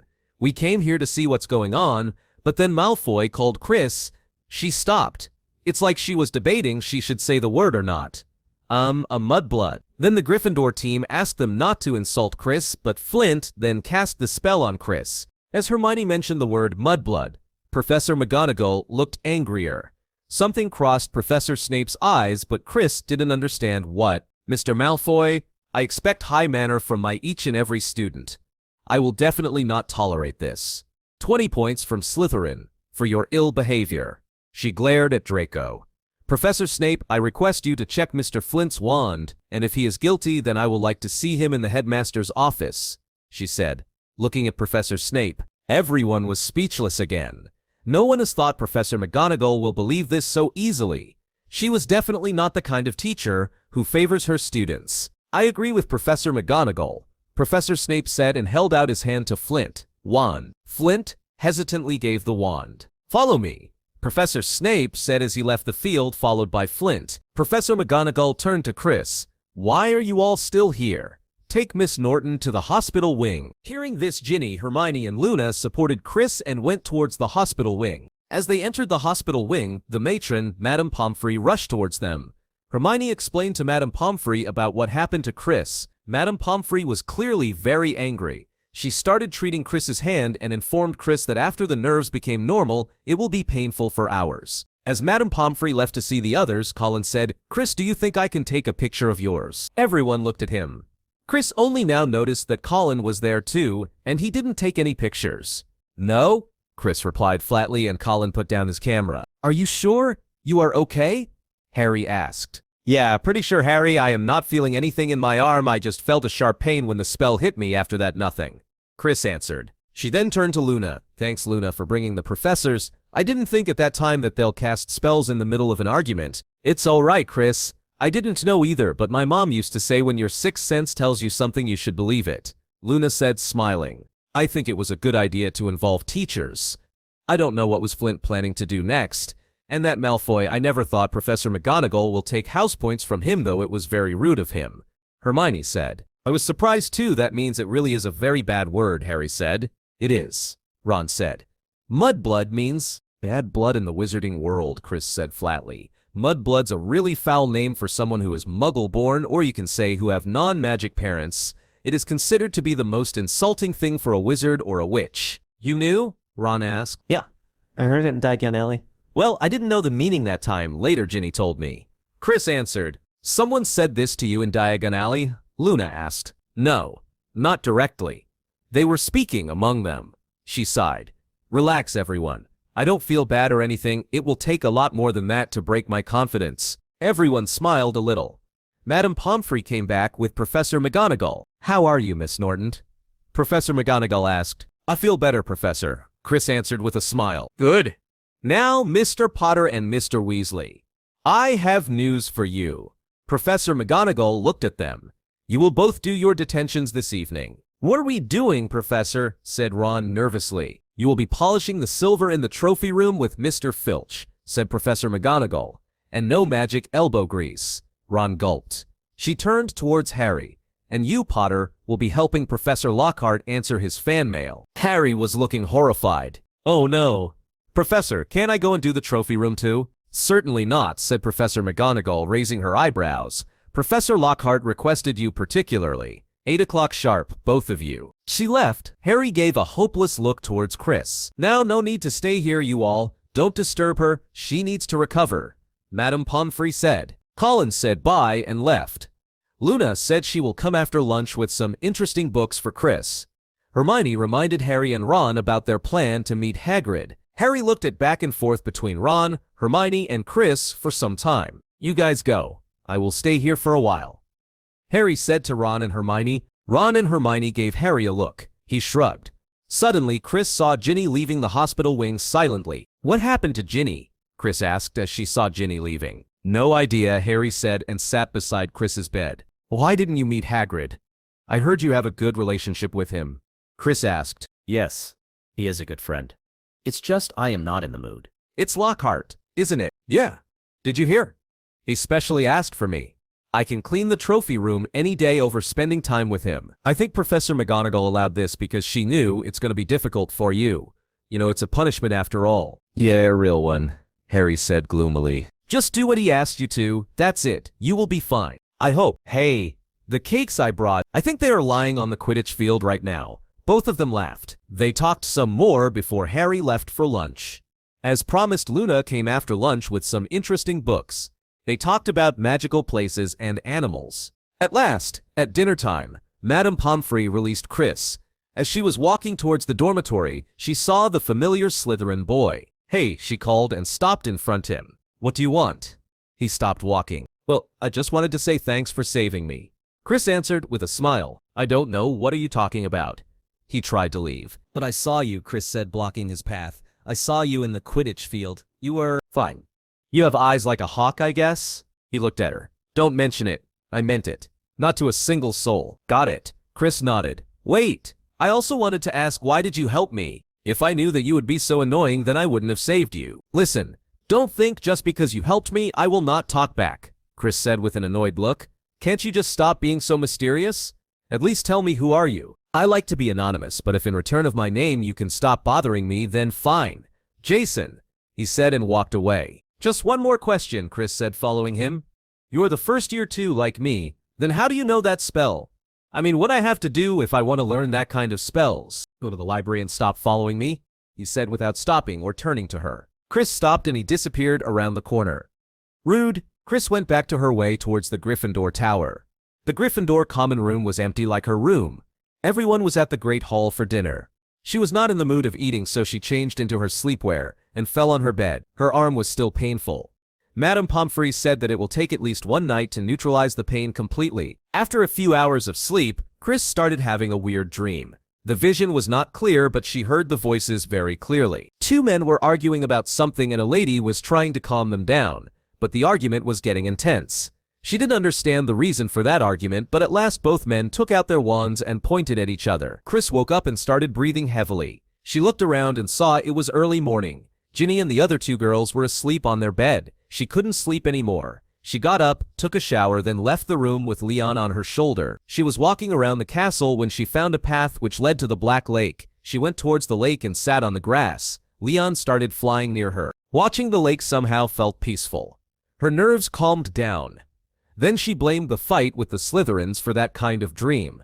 She thought about her previous school life and her current school life. Her father, her new friends. Everything is normal, she repeated this few times in her head. Then, as her spirit lifted a bit, she went back to the castle. As she was crossing the common room, a senior boy called her. Hello? I am Oliver Wood, Gryffindor Quidditch team captain. You are Chris, right? Yeah. How are you? How is your arm? Now it's fine, actually, Chris said. Good, well, you should know that Flint, the Slytherin team captain, got detention for 1 week. He was clearly suppressing a huge smile. And they can't practice for 2 weeks. Even Professor Snape agreed. I never thought. He never takes side with Gryffindors. Well, that's surprising, I guess. Then you have an extra 2 weeks for your practice, Chris suggested. Yeah, we are going to need it. After that, brooms. What I wanted to ask, does the entire match depends on the brooms? Nothing else? Actually, I never watched a match before. No, of course not. A match needs a perfect strategy, skills, timing, many things. So why everyone is so hung up on those brooms? I never watched Harry playing, but I heard that he is a talented seeker, so let's be positive. If you all lose your spirit now, then it will be a lost match. You are right, thanks Chris. I will surely remind them of the good things in our group. Wood left and Chris went upstairs. Ginny was in the room. Other two girls were also there. We heard you were at Hospital Wing yesterday. Is it true that you were in a fight with the Slytherins? The girl asked curiously as she saw Chris. Yeah, that's right. Chris simply answered as she sat down on her bed. Did they break your arm or something? The other girl asked. No, worse. Now it's fine. Thanks for asking, Chris said. Oh. Well, let's introduce ourselves. We don't even know each other's name. I am Danielle Jones. The second girl said. Yes, and I am Lauren. Lauren Villain. The first girl said. Christina Norton. She said and opened a book. She was trying to avoid any further conversation. Both the girls understood that and left the room. As soon as they left, Chris turned towards Ginny. Did you told them?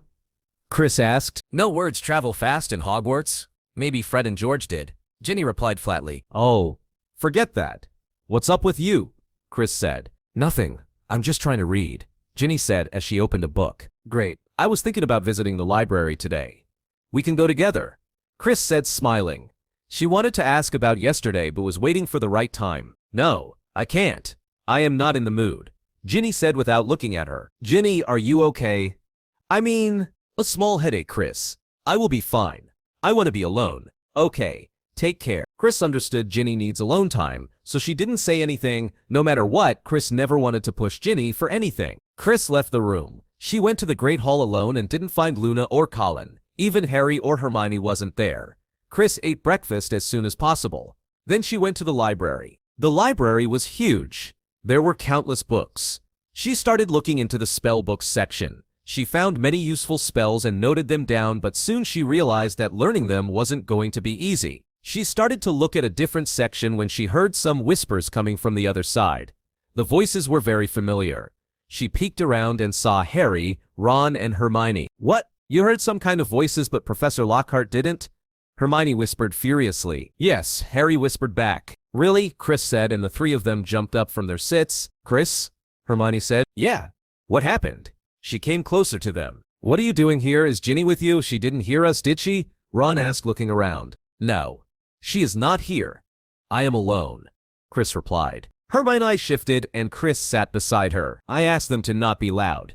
Hermione, I came here after hearing your voice, Chris said, interrupting Hermione. Ron and Harry chuckled. Hermione looked like she was caught off guard. So Harry, what happened? Chris asked Harry. I was with Lockhart in his office last night when suddenly I heard a voice. It was very creepy. It was saying something like it will kill me, tear me, and... Stop. Please stop, Harry, Hermione said, and it was clear she didn't need the details. I am still saying maybe it was just an illusion. I mean, after what happened to you last year, I think it's normal, Ron explained. Maybe, Harry said hesitantly. Two men took out their wands and pointed at each other. They were about to start a duel. A lady was watching this, looking terrified. But before they could start the duel, another lady came running and disarmed them both. You have to stop this madness, both of you, the other lady said furiously. Yes, we can't fight with each other. We are friends. The first lady said, no. Maybe we used to be friends, but not anymore. Friends understand each other. But he doesn't. A man said, I don't, like you did? That's it. If you three have made up your mind, then... All right, I am leaving, said the other man. Where? Don't. Please. The other lady protested. But the man left, leaving everyone else in shock. Chris woke up from her dream. She looked around and saw she was in her bed and it was early morning. These nightmares need to stop. She got up. She looked at Ginny, who was sleeping. Why do I feel you are the reason behind these nightmares, Ginny? She sighed and went to take a shower. Ginny hardly talks to anyone nowadays. She was just attending the classes with Chris and was eating with her sometimes. Other than that, she always gave excuses, like she was too busy to hang out with others. It was almost more than a month Ginny was avoiding people like that. Ginny was looking pale all of a sudden. Chris asked her about her Heath, but Ginny dismissed her. Chris's nightmares weren't helping either. She was having them 2 or 3 times a week. The visions in her nightmares were feeling clearer. She was seeing everything clear in her dream except the people's faces. But the dream remained the same. 2 men arguing and 2 ladies trying to stop them. Chris discovered recently that the place where her dream characters were fighting was none other than the Hogwarts castle. Chris got up from her bed, took a shower, and went towards a corridor from where she can see the lake. It was raining outside. Chris was feeling the cold breeze. Raindrops the size of bullets were thundering on the castle windows. The lake was rising every day. Chris took a deep breath, thinking about Ginny and her nightmares. Her mind was in mess. She took another few deep breaths and went for breakfast. Chris was now spending her free times with Luna or Hermione. Hermione was helping her to learn new spells and potions. Together they even found some spells which were for 5th and 6th year students. Hermione was very excited to learn those spells with someone who was equally enthusiastic about it. Though Hermione was mostly about books, Luna was the opposite. She believed more in experiences. People in her year called her weird, but the more Chris knew Luna, Chris understood she is full of life. Luna taught her how to see the world from a different angle. For Chris, her favorite day was when Luna asked her to stand in the courtyard, closing her eyes, while the raindrops fell on her body and face. That was a beautiful and amusing feeling. They were completely drenched when they entered the castle, but they were lucky enough as they did not feel sick. Chris loved both girls' company. Harry was mostly busy with his Quidditch practice, but he talked to Chris sometimes. He told her that their team was not hopeless. They all were trying to give their 100% on the match. Wood was trying to inspire them every day. Chris also pulled a prank on the Slytherin Quidditch team with Fred and George Weasley and Peeves. Peeves didn't want to be part of it because of Bloody Baron, the Slytherin house ghost, but Fred and George convinced him. The Slytherins suspected Fred and George but didn't find any proofs. After dinner, Chris was sitting with Ron and Hermione in the common room. The common room was packed with students. Ron was teaching Chris how to play wizard chess. Chris wanted to learn and Ron was very happy to teach. The game was exactly like Muggle chess, except that the figures were alive, which made it a lot like directing troops in battle.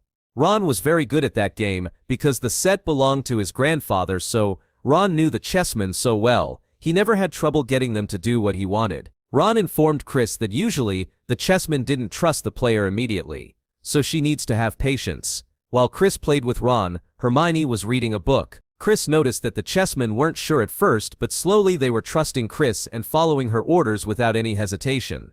Suddenly, Harry entered the common room drenched to the skin and splattered with mud. Before he can speak, Hermione ordered him to take shower and change. Harry obliged. Ron and Chris resumed their game. Ron won, but Chris was excited to play again. When Harry came back, changing his clothes, he sat with them. "So I was trying to say before Nick invited us to his party," Harry said, grinning. "Nick? Do you mean Headless Nick?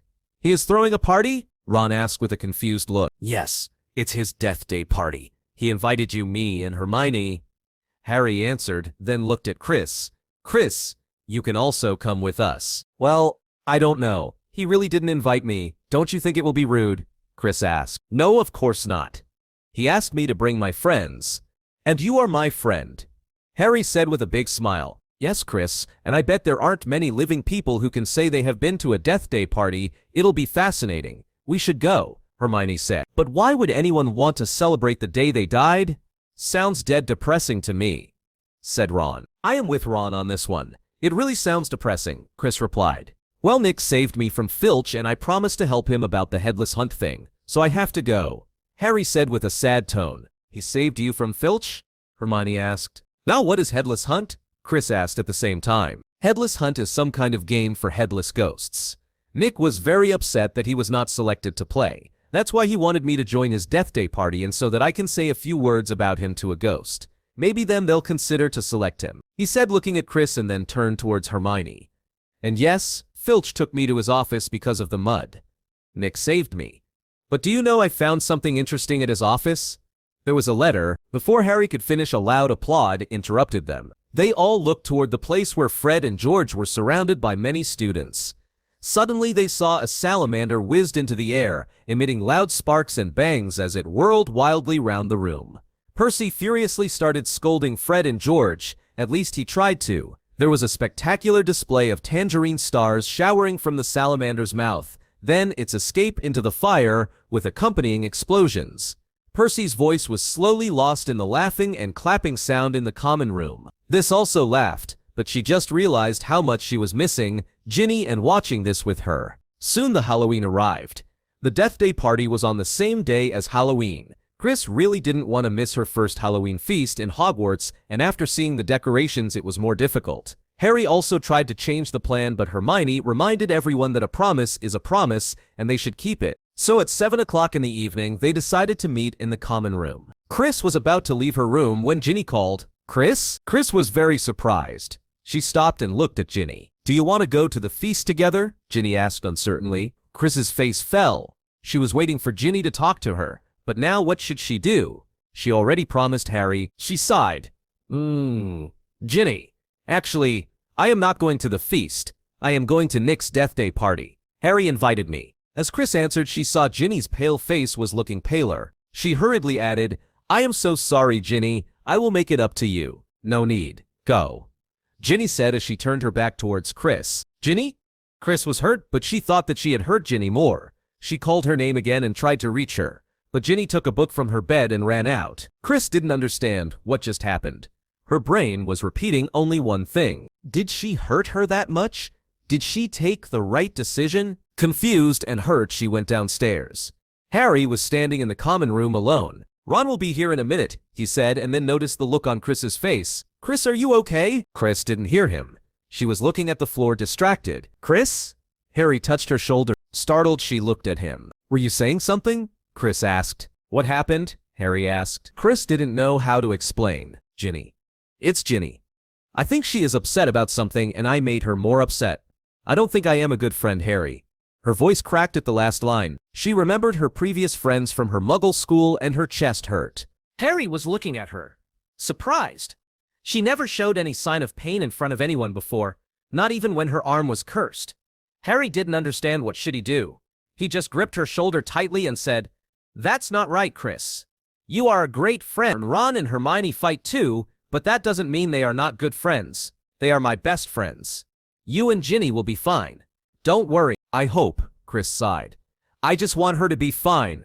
I think. Hermione came down and Chris stopped talking.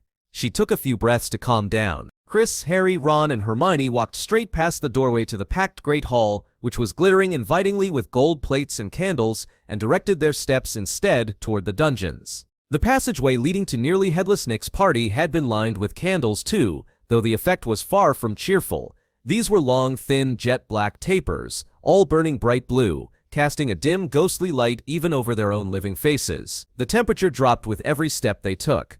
As Harry shivered and drew his robes tightly around him, Chris heard what sounded like 1,000 fingernails scraping an enormous blackboard. Is that supposed to be music? Ron whispered. They turned a corner and saw nearly Headless Nick standing at a doorway hung with black velvet drapes. My dear friends, he said mournfully. Welcome, welcome. So pleased you could come. Hello, Nick, Chris said. Harry invited me here, do you mind? Of course not. Harry Potter's friends are always welcomed. He said, then swept off his plumed hat and bowed them inside. It was an incredible sight. The dungeon was full of hundreds of pearly white, translucent people, mostly drifting around a crowded dance floor, waltzing to the dreadful, quavering sound of 30 musical saws played by an orchestra on a raised black-draped platform. A chandelier overhead blazed midnight blue with 1,000 more black candles.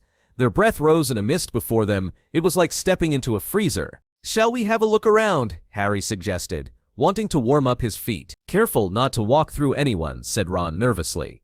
And they set off around the edge of the dance floor. They passed a group of gloomy nuns, a ragged man wearing chains, and the fat friar, a cheerful Hufflepuff ghost, who was talking to a knight with an arrow sticking out of his forehead. Oh no, said Hermione, stopping abruptly. Turn back, I don't want to talk to Moaning Myrtle. Who? Said Harry as they backtracked quickly. She haunts one of the toilets in the girls' bathroom on the first floor, said Hermione. Really? I saw that the bathroom was out of order, Chris said. Yes. It's been out of order all year because she keeps having tantrums and flooding the place. I never went in there anyway if I could avoid it. It's awful trying to have a pee with her waiting at you. Yeah, it'll be really weird. Harry looked at Chris to Hermione and Hermione went pink, thinking about what she just said. Chris just rolled her eyes. What? Chris asked Harry. Nothing, Harry replied and hurried after Ron, who was already walking towards a table. On the other side of the dungeon was a long table, also covered in black velvet. They approached it eagerly, but next moment had stopped in their tracks, horrified.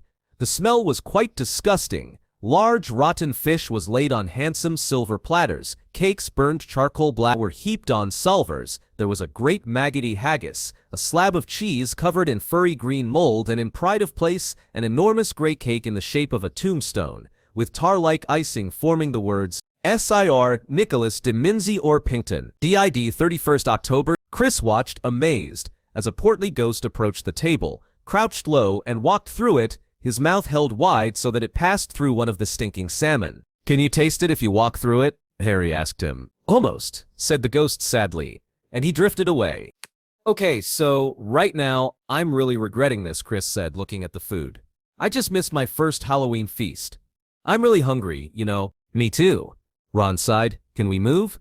I feel sick. They had barely turned around, however, when a little man swooped suddenly from under the table and came to a halt in midair before them. Hello, Peeves, said Chris. Unlike the ghosts around them, Peeves the poltergeist was the very reverse of pale and transparent.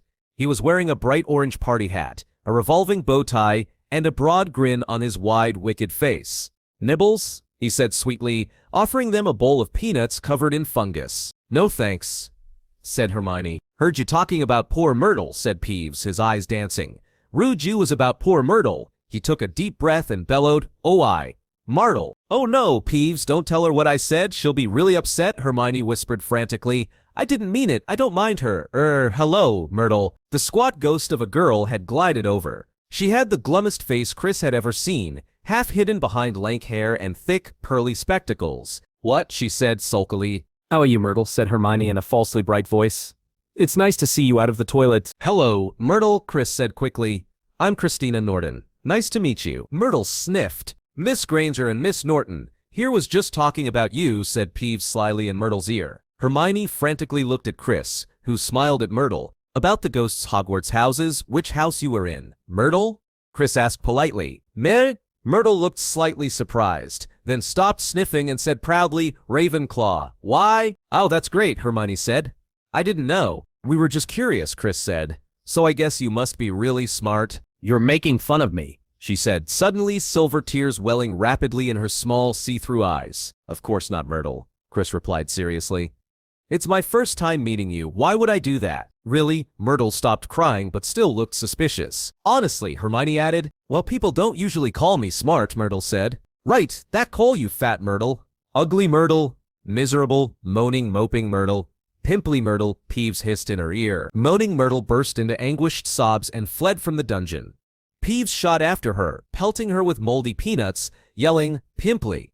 Pimply! Oh dear, said Hermione sadly. Chris sighed. Poor Myrtle. Thanks for saving me there, Chris. I really wasn't sure what I was going to say to her. Hermione said. Chris smiled. Nearly headless Nick now drifted toward them through the crowd. Enjoying yourselves? Oh, yes. Harry lied. Nick, can I ask you something? Chris asked. Yes, ask. Nick answered. Well, Harry told us about the headless hunt thing. Is that very important to you? Yes. You see, it's a very prestigious thing. I want to participate in the hunt activities.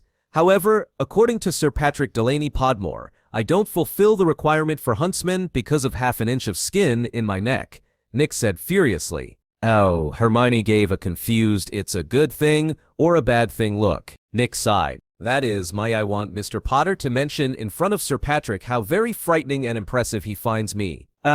Nick, I think you are pretty impressive. I don't think there is any need to prove that. You are a very good-hearted person.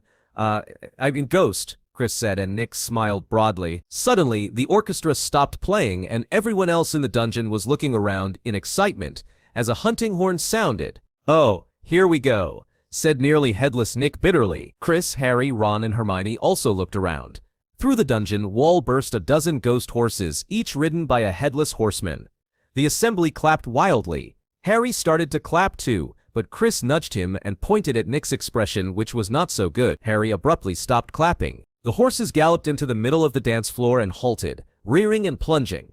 At the front of the pack was a large ghost who held his bearded head under his arm, from which position he was blowing the horn. The ghost leapt down, lifted his head high in the air so he could see over the crowd. Everyone laughed, and strode over to nearly headless Nick, squashing his head back onto his neck. Nick, he roared, how are you? Head still hanging in there? He gave a hearty guffaw and clapped nearly headless Nick on the shoulder. Welcome, Patrick, said Nick stiffly. Live uns, said Sir Patrick, spotting Chris, Harry, Ron, and Hermione, and giving a huge fake jump of astonishment, so that his head fell off again. The crowd howled with laughter. Why do I feel he is kind of Lockhart Part 2? Chris whispered to Harry and Ron. Ron and Harry chuckled. Very amusing, said nearly headless Nick darkly. Don't mind Nick, shouted Sir Patrick's head from the floor. Still upset we won't let him join the hunt? But, I mean to say, look at the fellow. I think, said Harry hurriedly at a meaningful look from Nick. Nick's very frightening and, ha, yelled Sir Patrick's head. Bet he asked you to say that. I'm sorry to interrupt, but Nick is a very respected ghost in Hogwarts, Chris said confidently. Sir Patrick looked at Chris curiously. Chris continued looking at Sir Patrick. I think Nick is an amusing and impressive ghost, but the best quality of him is that he's not arrogant at all. I guess you need a very big heart for that. I agree, said Fat Friar, the Hufflepuff ghost. I respect Sir Nick very much. Some other ghosts murmured with the agreement. Sir Patrick's face twitched. Nick smiled and slightly nodded at Chris's direction.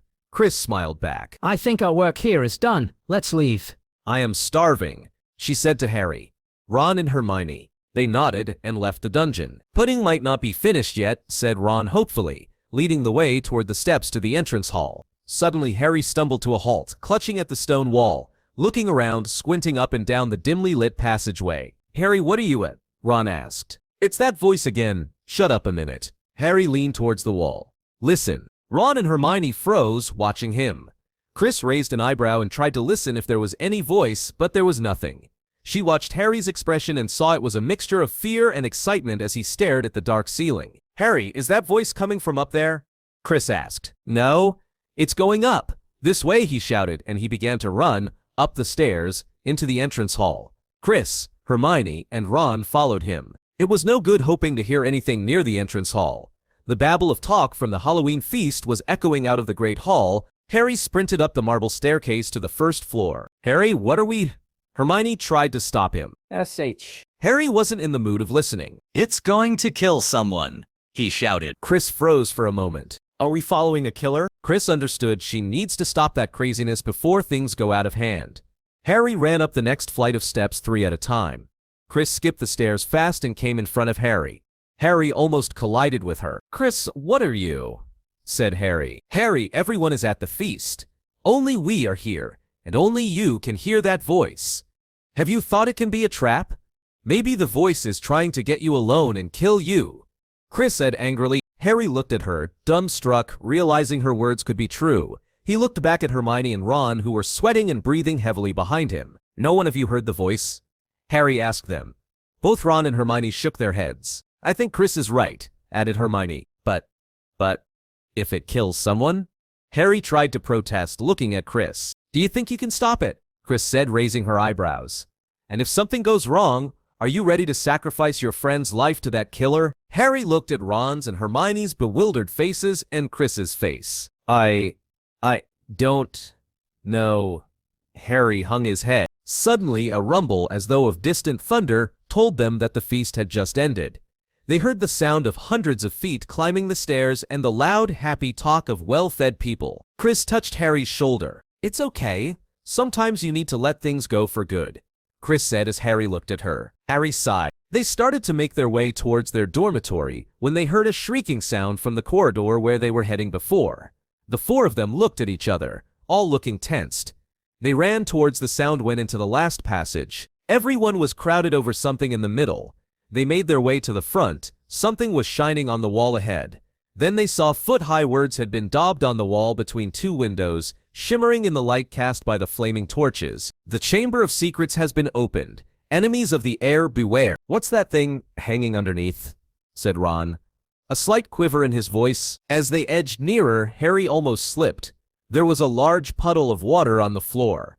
Chris grabbed him and prevented him from falling, and they inched toward the message, eyes fixed on a dark shadow beneath it. All 4 of them realized what it was at once and leapt backwards with a splash. Mrs. Norris, the caretaker's cat, was hanging by her tail from the torch bracket. She was stiff as a board, her eyes wide and staring. Oh God, moaned Hermione. I hope she is not dead, Chris said, looking at the cat closely. Everyone else was terrified. Suddenly they heard a loud voice. Enemies of the air, beware. You will be next, mudbloods. It was Draco Malfoy. He had pushed to the front of the crowd, his cold eyes alive, his usually bloodless face flushed as he grinned at the sight of the hanging, immobile cat, and then he looked at Chris. Chris glared at him. What's going on here? What's going on? Argus Filch came shouldering his way through the crowd. Then he saw Mrs. Norris and fell back, clutching his face in horror. How do you know that Malfoy... Did you did this to Mrs. Norris? Chris said loudly. Malfoy's smile vanished from his face. Everyone looked at him. My cat! My cat! Filch's eyes fell on Harry. You, he screeched. You have murdered my cat. You have killed her. I'll kill you. Argus! Dumbledore had arrived on the scene, followed by a number of other teachers. In seconds, he had swept past Harry, Ron, Hermione, and Chris, and detached Mrs. Norris from the torch bracket. Come with me, Argus, he said to Filch. You too, Mr. Potter, Mr. Weasley, Miss Granger, and Miss Norton. Lockhart stepped forward eagerly. My office is nearest. Headmaster, just upstairs. Please feel free. Thank you, Gilderoy, said Dumbledore. The silent crowd parted to let them pass. Lockhart, looking excited and important, hurried after Dumbledore, so did Professors McGonagall and Snape. As they entered Lockhart's darkened office, there was a flurry of movement across the walls. Chris saw several of the Lockharts in the pictures dodging out of sight, their hair in rollers. The real Lockhart lit the candles on his desk and stood back. Dumbledore laid Buzz Norris on the polished surface and began to examine her. Harry was looking lost. We went there after so many people. Still, Harry is the suspect. He is really lucky. Chris looked at Hermione, who was looking very tensed. The tip of Dumbledore's long, crooked nose was barely an inch from Mrs. Norris's fur. He was looking at her closely through his half-moon spectacles, his long fingers gently prodding and poking. Professor McGonagall was bent almost as close. Her eyes narrowed. Snape loomed behind them, half in shadow, wearing a most peculiar expression. It was as though he was trying hard not to smile. And Lockhart was hovering around all of them, making suggestions. It was definitely a curse that killed her, probably the transmogrifian torture. I've seen it used many times. So unlucky I wasn't there. I know the very counter curse that would have saved her. Lockhart's comments were punctuated by Filch's dry, racking sobs. He was slumped in a chair by the desk, unable to look at Mrs. Norris, his face in his hands.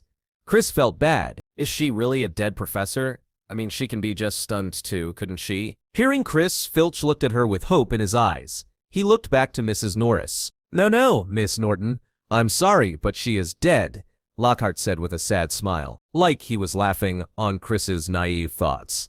But this made Chris angry. She turned her face towards Dumbledore, who was now muttering strange words under his breath and tapping Mrs. Norris with his wand, but nothing happened. She continued to look as though she had been recently stuffed. Lockhart continued to brag his stories. At last, Dumbledore straightened up. She's not dead, Argus, he said softly. Lockhart stopped abruptly in the middle of counting the number of murders he had prevented. Not dead, choked Filch, looking through his fingers at Mrs. Norris. But why is she all stiff and frozen? She has been petrified, said Dumbledore. Ah, I thought so, said Lockhart. Chris felt disgusted.